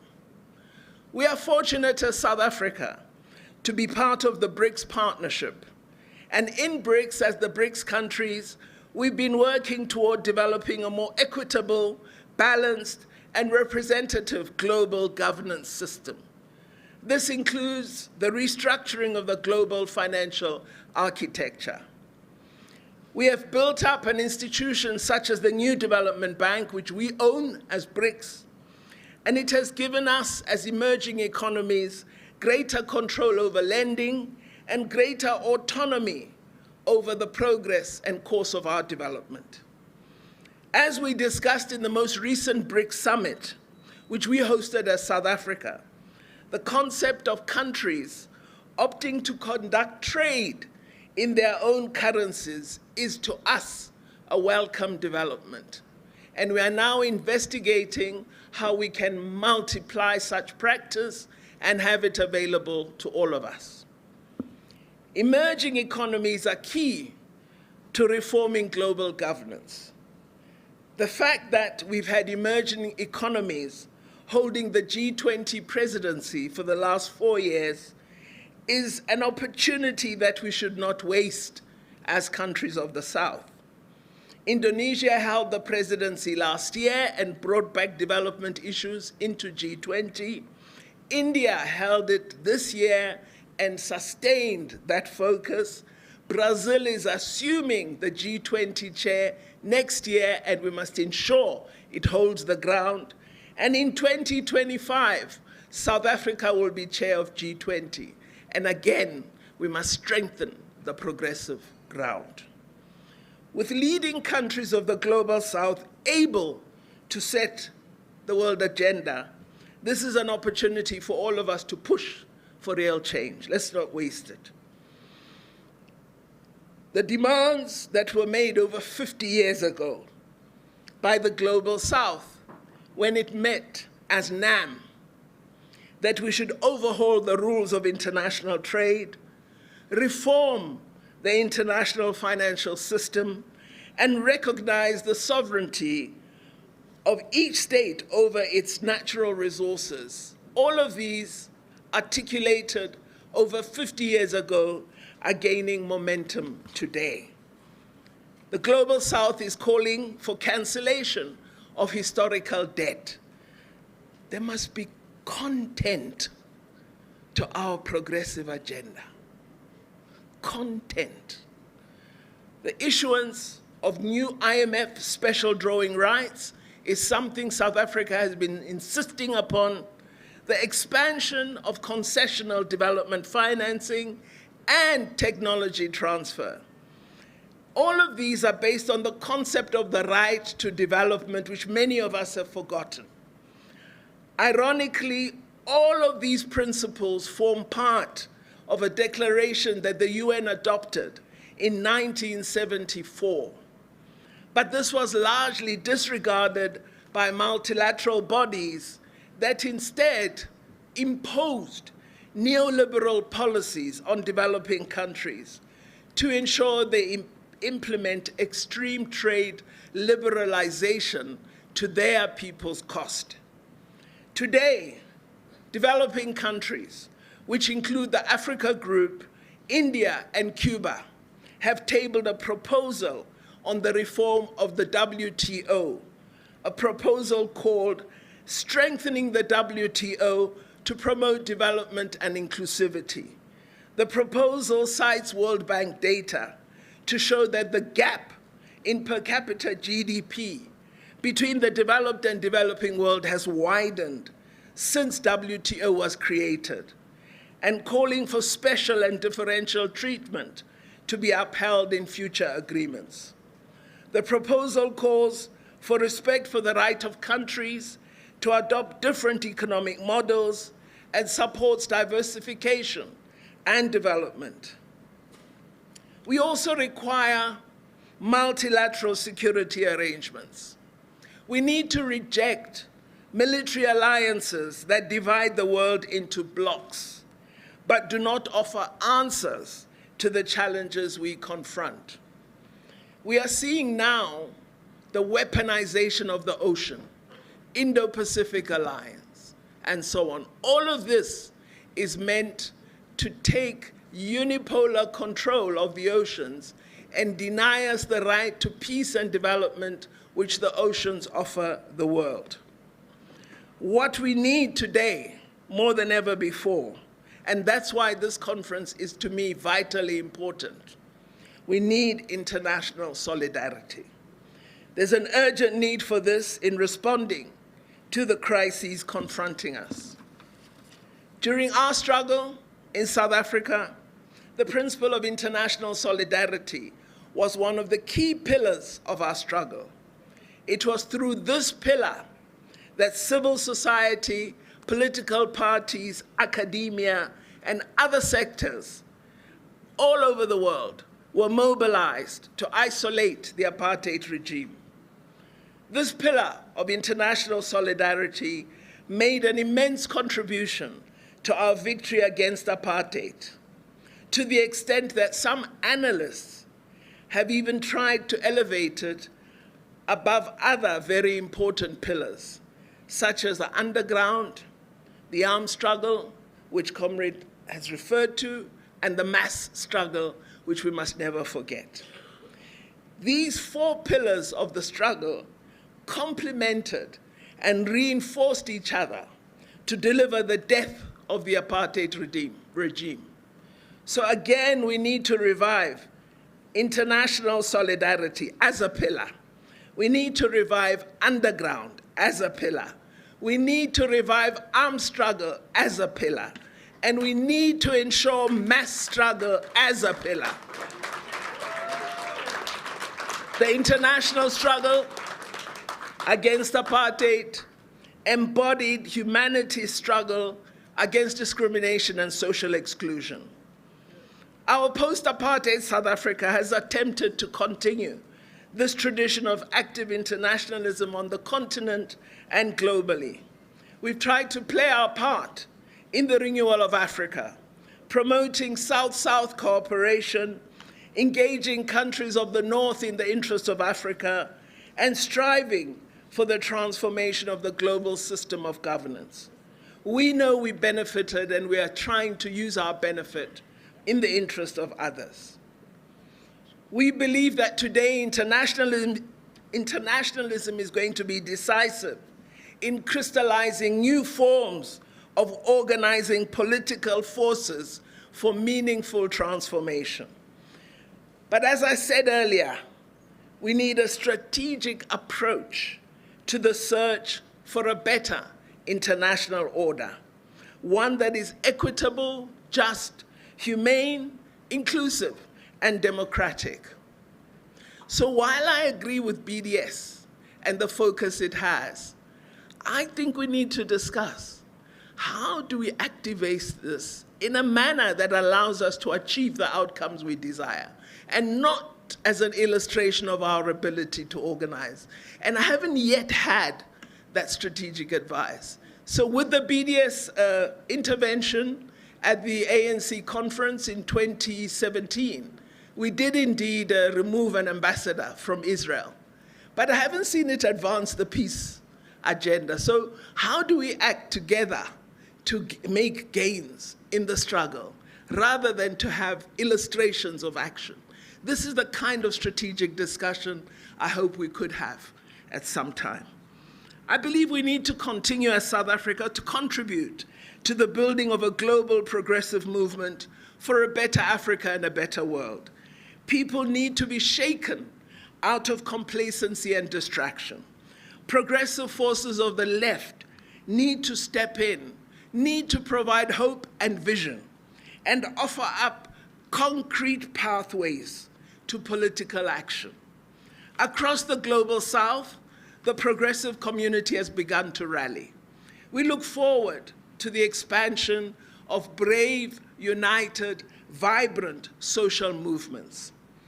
As the great revolutionary leader of Cuba, President Fidel Castro said, we need to unite today to build the tomorrow we yearn for, to vindicate the always excluded, and to rescue faith in humanity. I hope we can do this, and I thank you for listening to me.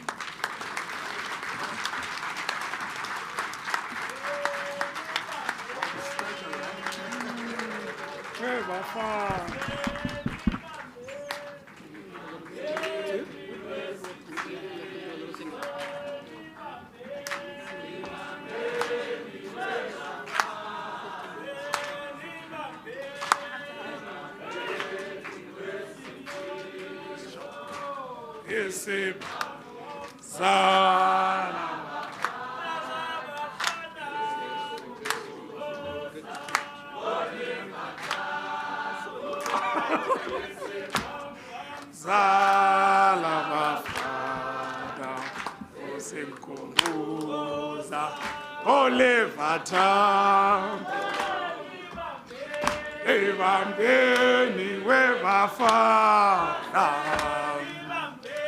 ebambeni wezinsizwa, ebambeni webafana, ebambeni wezinsizwa, oyisibala bafana, osikhumbuza olevatam, oyisibala bafana, osimkhumbuza olevatam, ebambeni webafana, ebambeni wezinsizwa, ebambeni webafana, ebambeni wezinsizwa, oyisibala bafana, osikhumbuza olevatam, oyisibala bafana, osimkhumbuza olevatam, ebambeni webafana, ebambeni wezinsizwa, ebambeni webafana, ebambeni wezinsizwa, oyisibala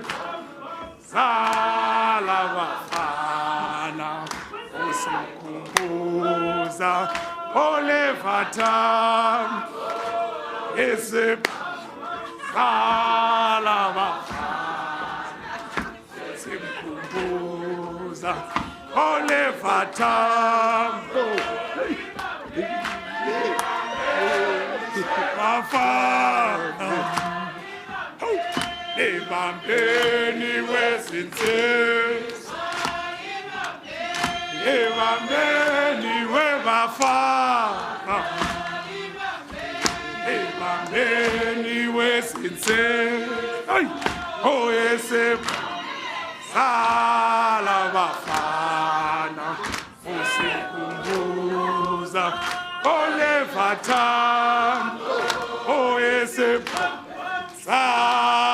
bafana, osimkhumbuza olevatam, ebambeni webafana,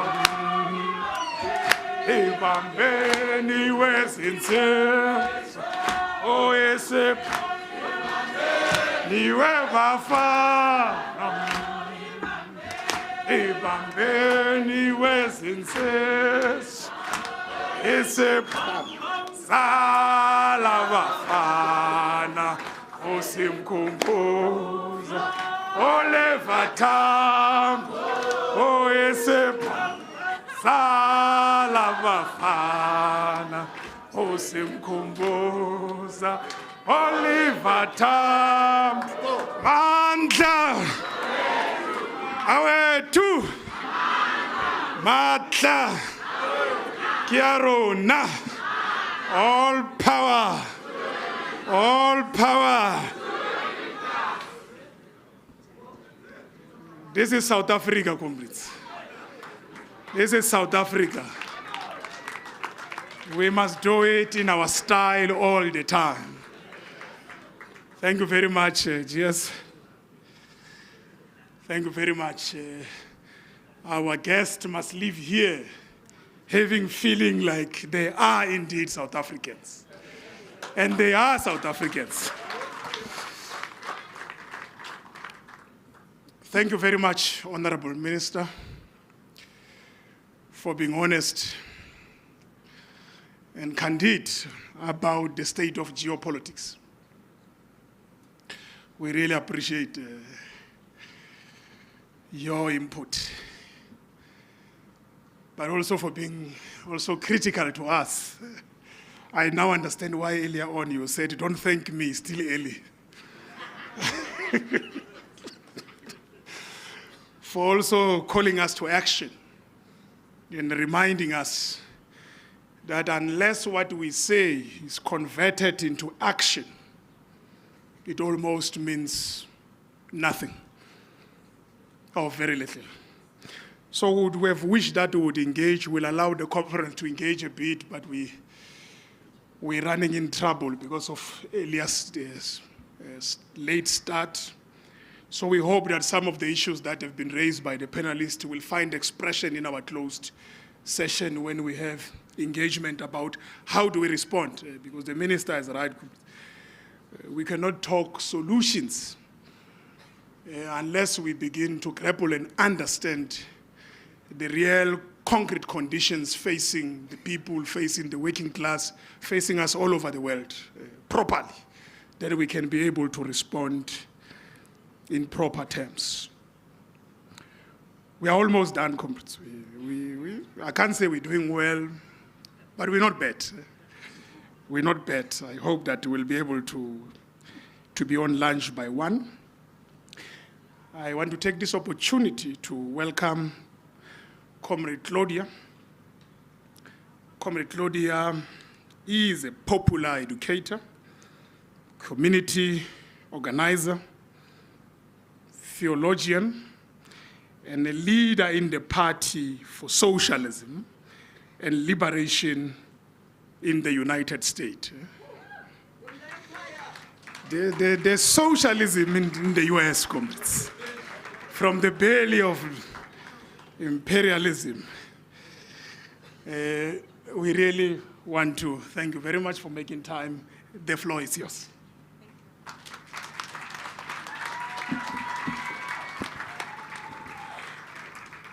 I want you to say this with me.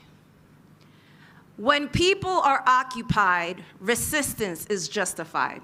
It's a call and response. You got it? When people are occupied, you got to say it like you mean it. When people are occupied, when people are occupied, let's see what happens if you stand up and you say it. When people are occupied, when people are occupied, free, free Palestine, free, free Palestine, long live Palestine. Long live Palestine. Thank you, comrades. We're here, yes, from the belly of the beast. And we are those who are anti-imperialist, those who are anti-capitalist, and who are loudly, courageously, and valiantly socialist within the belly of the beast. First and foremost, I want to extend our solidarity to our Palestinian comrades who are courageously, October 7th will never leave my mind. They are courageously fighting and resisting the savagery of the Israeli apartheid state and US imperialism. What we saw Saturday, October 7th, was the bravery of a people who have enough. They've had enough. They are fed up, and we should be too. People who are ready to be free, who have been ready to be free for a long time. There are not two sides of there's not two sides of the story, because the United States government issued statements. A lot of academics issued statements. The so-called progressive left issued statements talking about two damn sides. There's no two sides to the story. There's only one side, and that is the side of justice, and that is the side with Palestine. We denounce and condemn the vicious apartheid and colonial state of Israel, US imperialists and their allies who have constantly promoted hateful and criminal acts against our Palestinian brothers and sisters. We believe and demand that the U.S. end all aid to Israel. It must end all aid to Israel. Biden, his administration, and U.S. imperialists do not represent the people of the United States of America. In this week alone, we've had hundreds of thousands of people marching in the streets despite the many threats from the U.S. government. Because we believe we have more in common with the Palestinian people than we do with our government. The Palestinian struggle is a struggle for humanity. It's a struggle against oppression and exploitation. It is a struggle of dignified people willing to die to be free. I was sharing with my comrade a long time ago in the streets of New York City. I learned a chant, which might not necessarily be the best Arabic, I'm gonna say, because I don't speak Arabic. But it says in its translation, with my blood and with my flesh, I will fight for you, Palestine. With my blood and with my flesh, I will fight for you, Palestine. That level of resistance is love. It's love for humanity. It's love for what is just. It's love for the planet and the world that we deserve as working class people. The liberation of Palestine concerns all of us who are committed to building a brighter and better future. We know, and what our comrades mentioned before, that any strike anywhere against the tentacles of U.S. imperialism and colonialism is a step towards freedom everywhere. For as long as we're able to strike them in every corner of the world, we will gain victory. But we must be committed to do that. We say down with U.S. imperialism, down with the colonial forces from Palestine to Puerto Rico, from Niger to Haiti, and everywhere in between. Long live the people's resistance, long live Palestine. We want to also express our solidarity to our comrades in India, journalists who have had the integrity of telling the truth. And you best believe that this world is upside down when you get punished and criminalized for telling the truth, while people who lie consistently and harm the rest of the world are able to walk freely. We say free Prabir and our comrades. We say we stand with NewsClick. And we stay with every journalist who has the audacity, the courage to tell the truth. Comrades, as I said before, please do receive a warm and revolutionary greeting from the working class people of the United States of America, the belly of the beast.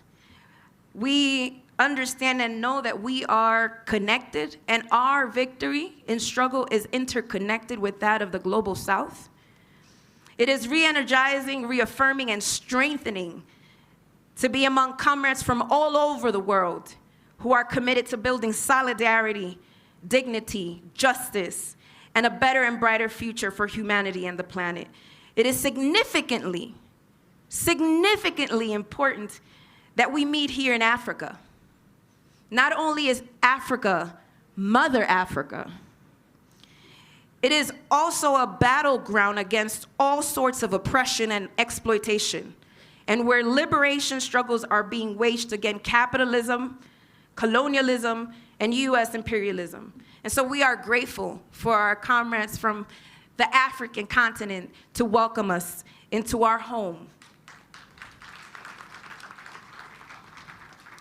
I want to talk a little bit about Dilemmas of Humanities, if you just give me a few minutes. Dilemmas of Humanities is a process initiated in 2004 that has allowed us to analyze, exchange, and build solutions that are strategic and collective with comrades from all continents. And I want to say that because we are here precisely to continue on that legacy. In 2015, we were able to meet in the MSD school, the ENFF in Brazil.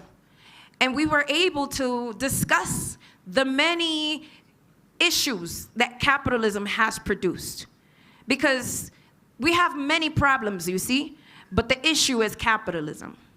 The problem, the illness of society is capitalism, and its manifestation globally, which is US imperialism. And we were able to be together, discuss through the many challenges, but also speak to the many opportunities that we found in that moment. And we decided that it was necessary to have a space where leaders, community organizations, movements, political parties met and exchanged analysis and built conceptual unity around issues that were necessary to address. And the International People's Assembly was born out of that. There was the decision that there was a need to push forward political education, that our militants, unfortunately, due to the level of oppression and repression in our different contexts, had a harsh breakage with our socialist lineage, and that we needed to be able to uplift our people's theory, which is socialist theory, which is communist theory. And so political education schools were built.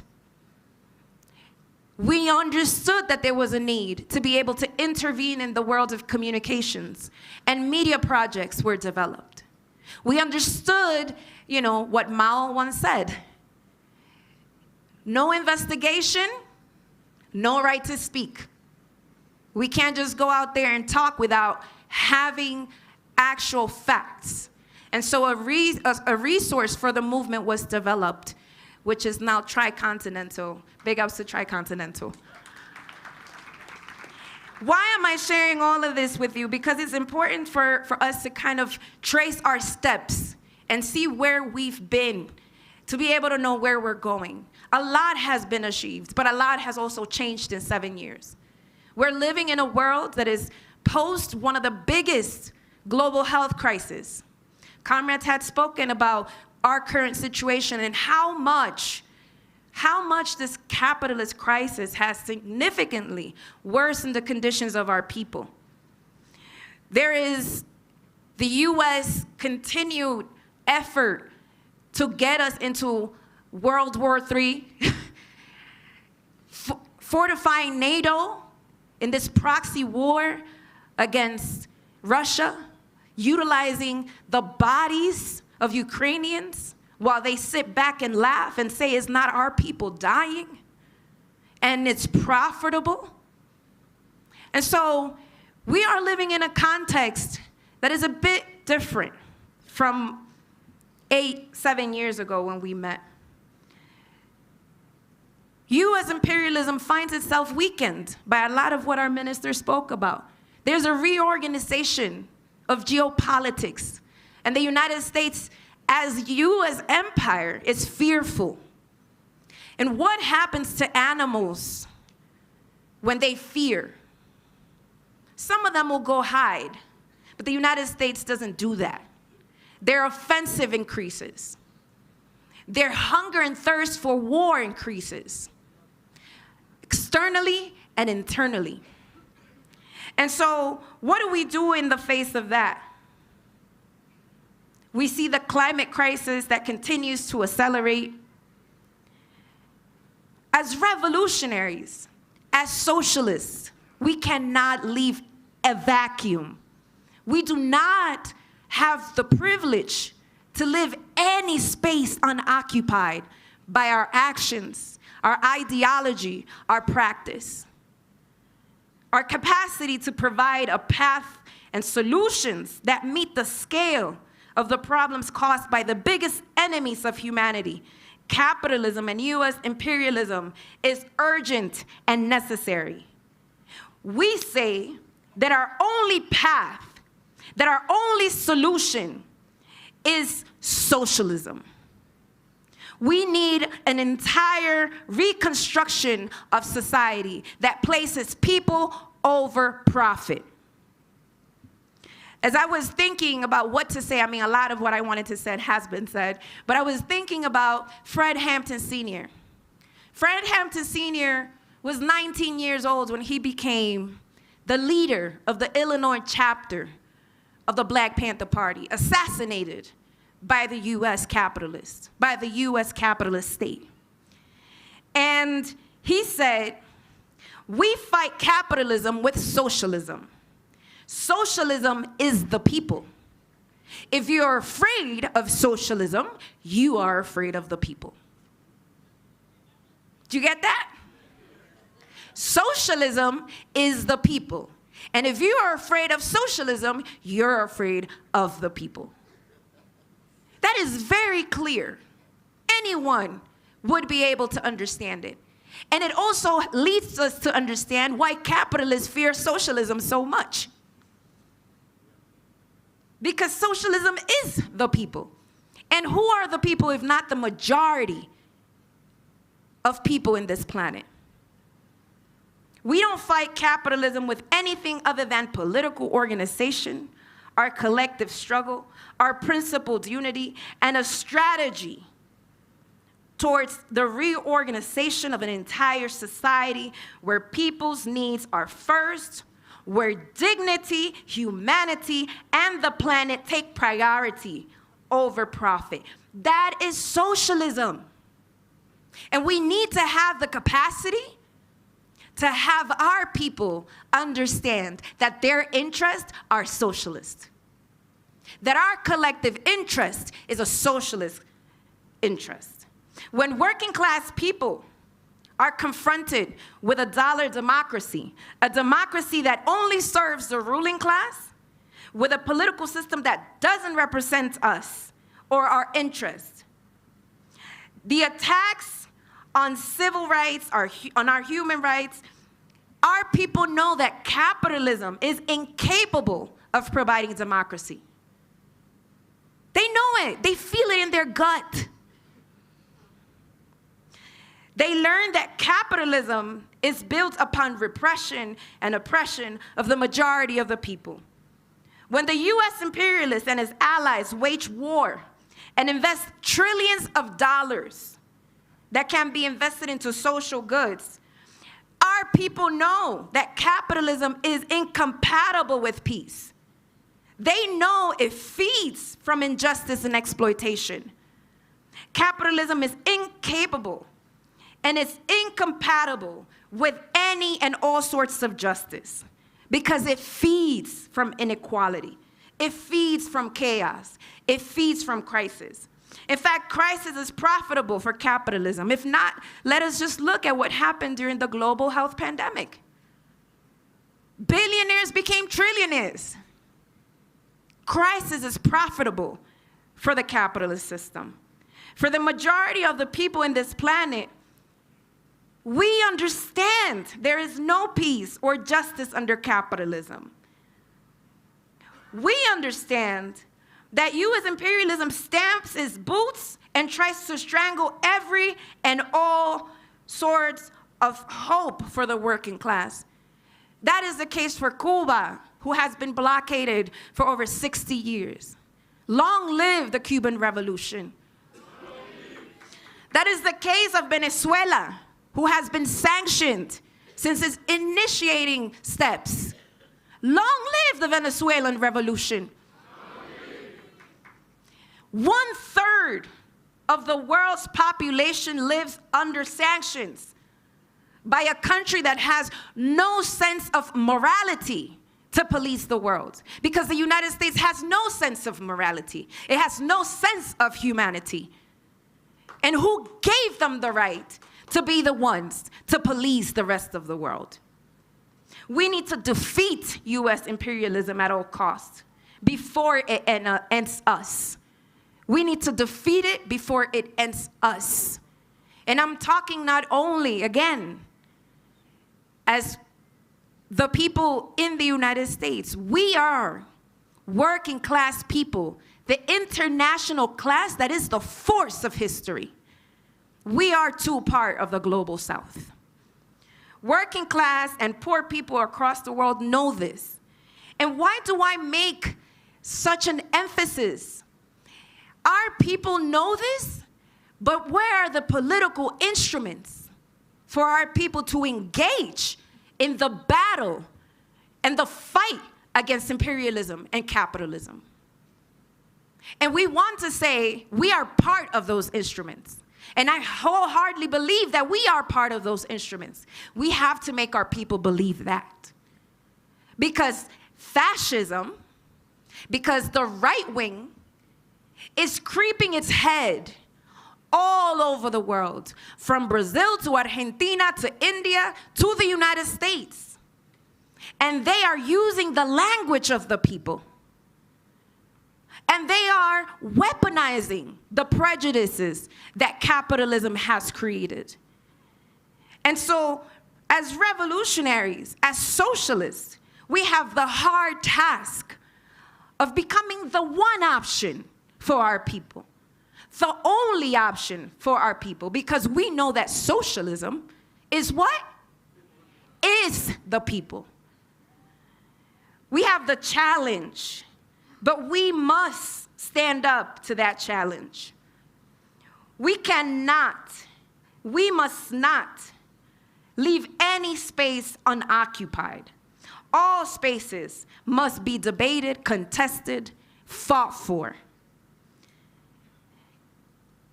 And some people may say, well, socialism, especially in the context where I'm in, I don't know if that happens in the rest of the world, socialism is idealism, is idealistic. I know it happens where I come from. But what is idealistic is thinking that you're going to continue to do the same shit over and over and over and over and over and over again, and something will change. What is idealistic is putting our faith in the capitalist system. What is idealistic is thinking that the U.S. imperialists will ever refuse their desire and need to plunder people and the planet. They will leave it to dust for as long as it's profitable. So when we go out there and we talk socialism and we put a red flag up and people say that is idealistic, we must say, actually, brother, sister, I think you're living in the idealist realm. Let's talk a little bit more about socialism. Fidel Castro once said, humanity yearns for justice. Humanity yearns for justice. Our people are uprising. Our people are uprising, and many times they're doing it without leadership, without an actual organized body.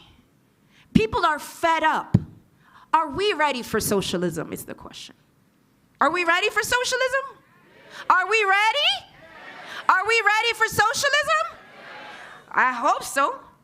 Our people are yearning. Our people are hungry for transformation.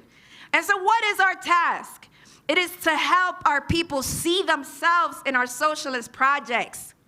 Our people must see themselves. They must see their yearning for justice in our projects, in our anti-imperialist and working class internationalist projects. This must be the only option for the working class everywhere and in every part of the world. How will we do this? My comrade said it earlier. There is no recipe. If there were a recipe, we would have had a revolution. There is no recipe. There's not one answer. There's no to-do list. There's no spreadsheet. One thing is true, though. We will go further if we deepen our relationships, if we strengthen our working class internationalism, if we continue to build together and grow together, we continue to draw lessons, express solidarity, and walk shoulder to shoulder, our unity will continue to gain the material force necessary to win a socialist world. How will we advance this project? We continue to assess the concrete conditions of our material realities. We continue to study our enemy and our working class struggles. And we take time to discuss and to debate and to listen to each other, but let not allow that paralyze us from doing what's necessary. We move with the dynamism of politics. If we must pivot, we pivot.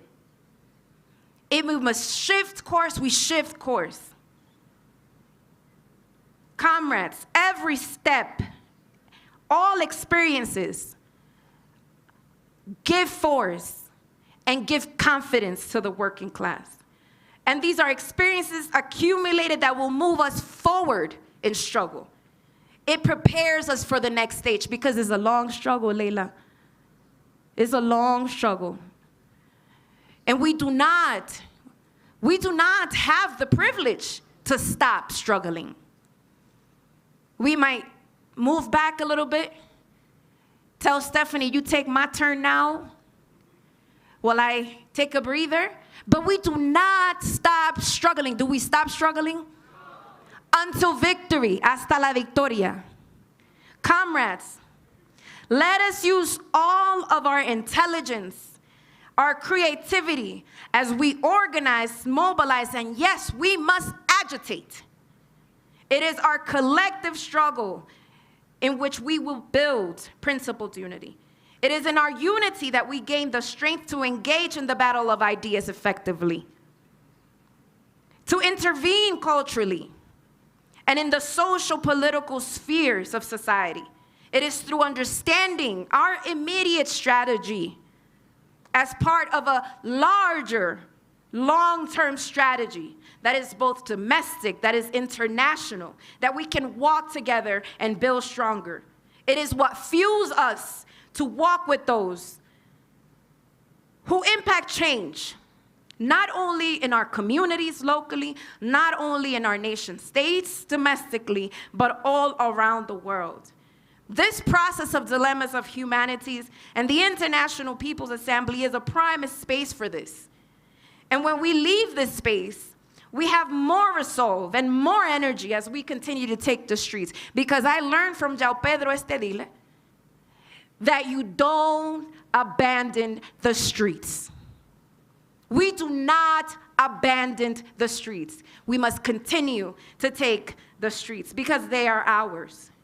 We are emboldened in working militantly every day to build confidence and power among the working class. We do this publicly, and we do this courageously, and we do this boldly and loudly so that our people see it, so that our people are moved and are encouraged to participate in transforming our material conditions. We continue to work, determined with the resolve, knowing that we will win. What will we do? We will win. What will we do? We will win. And we will do so by taking power. We must not be afraid of power. We must take political, economic, social power. And what is that if not state power? And we take state power from the grip of the few capitalists, and we wage this battle everywhere we can, and we build a socialist horizon and a socialist future that is urgently necessary by the many. Comrades, our task is urgent. And this space, this third dilemmas of humanities, is part of that process. It's part of the process to complete our task of building a socialist horizon in the now for our future. We are not the idealists. We have historical references. We have historical references from the state of Kerala in India to Cuba, to Venezuela, to Nicaragua. We must learn more about China.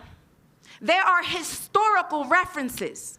It's not idealist to be a socialist. Actually, it's the most material, realistic thing you will ever find.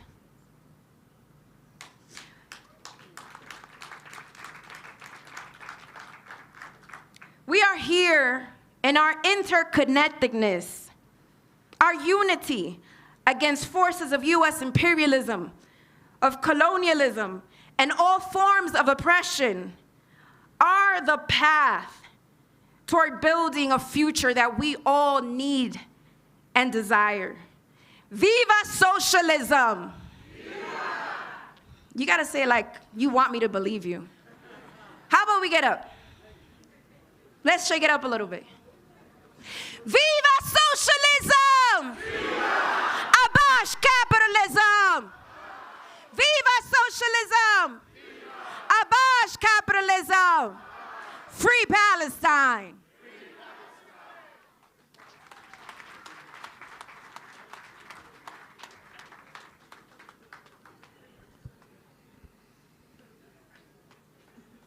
Mandla.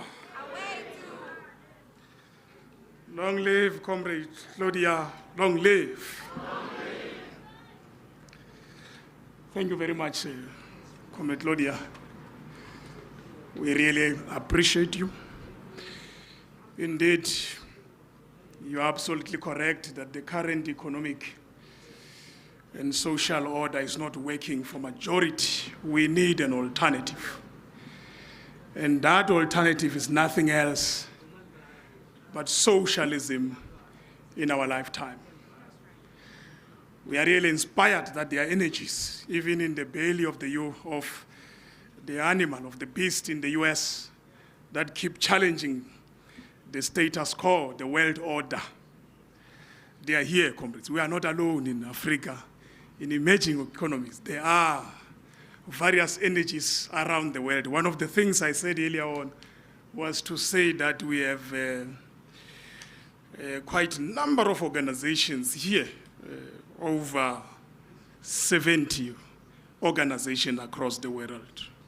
So we really appreciate you. I'm going to ask that you come close, as I want to thank each and every one of our panelists. Comrades, can we give all of them a big round of an applause? They were really beautiful.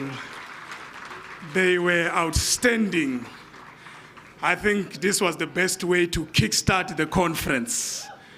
Comrade Ronnie, thank you very much. Comrade Leila, thank you very much. Comrade Honorable Minister, even me. Oh, thank you, comrades. Thank you. At least a worker has been compensated. Finally. Comrade Hashan, thank you very much. Your surname is it's Hashash. Hashash. Thank you very much. Thank you very much, Comrade Claudia de la Cruz. Say it in full, Comrade Claudia de la Cruz. We really thank you for making time, all of you, for ensuring that we kickstart this conference in style. Thank you. For the lessons of history as well. Thank you very much. Let's give them a round of an applause again. Thank you very much. Don't leave, we are closing. We're wrapping up, do not leave. We would have hoped that in terms of the program, we're going to allow you to interact, comments, and allow them to interact with you. As I said earlier on, we had a bit of challenges at the beginning, but their inputs will help us as we navigate through the process of the conference, as we engage with the big question of the Congress. How do we build an alternative world? How do we build socialism? I want to make a few announcements so that there is order. There's order in the revolution. The revolution is not anarchy. It must be characterized by revolutionary order as well. So we're going to break for lunch, and lunch is at, where is the lunch? Is at Women's Jail Courtyard. Yes, Stephanie, Women's Jail Courtyard, it's somewhere here, don't worry, it's just here. Women's Jail is part of the history, comrades. It's not the real jail now. It used to be jail, it's part of our history against apartheid. So that's where we're going to have lunch. And as it was said by Stephanie earlier on, there is comrades, there are comrades have got discards, there are colors, so there's demarcation, I don't know, and the marshals will have demarcation, comrades, in a socialist organization. I know sometimes it's a problem. But this demarcation is just to ensure there's order. And everybody eats, we manage time. So there's color. There will be marshal will help. Your color will coordinate with the station. Somewhere there where we are going to have lunch just now. We're going to come back at 3 o'clock. We're back for the second panel. That panel will be dealing with building socialism today. We'll begin to answer the critical question for the conference, comrades. And I was asked to announce as well that in the evening, this evening we have cultural evening or cultural night that comrades do must ensure that we attend. There are some Panzula dancers, Panzula dances. From this evening, you can see from the program, I think it's from 6. So those events, comrades, are very critical because socialism must not be boring. Must also balance with life. It must be alive, comrades. It must be, we must inspire the youth, inspire everybody. Otherwise, we're going to lose the youth if you make socialism very boring. So please, let's also ensure that we come back, we attend this evening, and 3 o'clock, we must all of us be back here. I want to thank all of you and say this, out of all the codes that, inputs which were very beautiful that were made, from what Comrade Ashan would have, the code that she used of Moon Piso. And I want just to repeat this, because comrades, until we are prepared to die for ideas, we're not prepared to struggle. So this is the code she used. She says that from Moon, yes, we may die, but we will uproot death from our land. Thank you very much. Let's enjoy lunch. Let's enjoy lunch. Comrade Layla wants to make a proposal. It's a very Oh, just hold. Comrades, just hold. Comrade veteran Layla want to say something. I would like to suggest that the conference adopt the speech of our comrade, the minister. The ministers, not the ministers. Andrew, did you get We will do that. Thank you. We will do that. Thank you.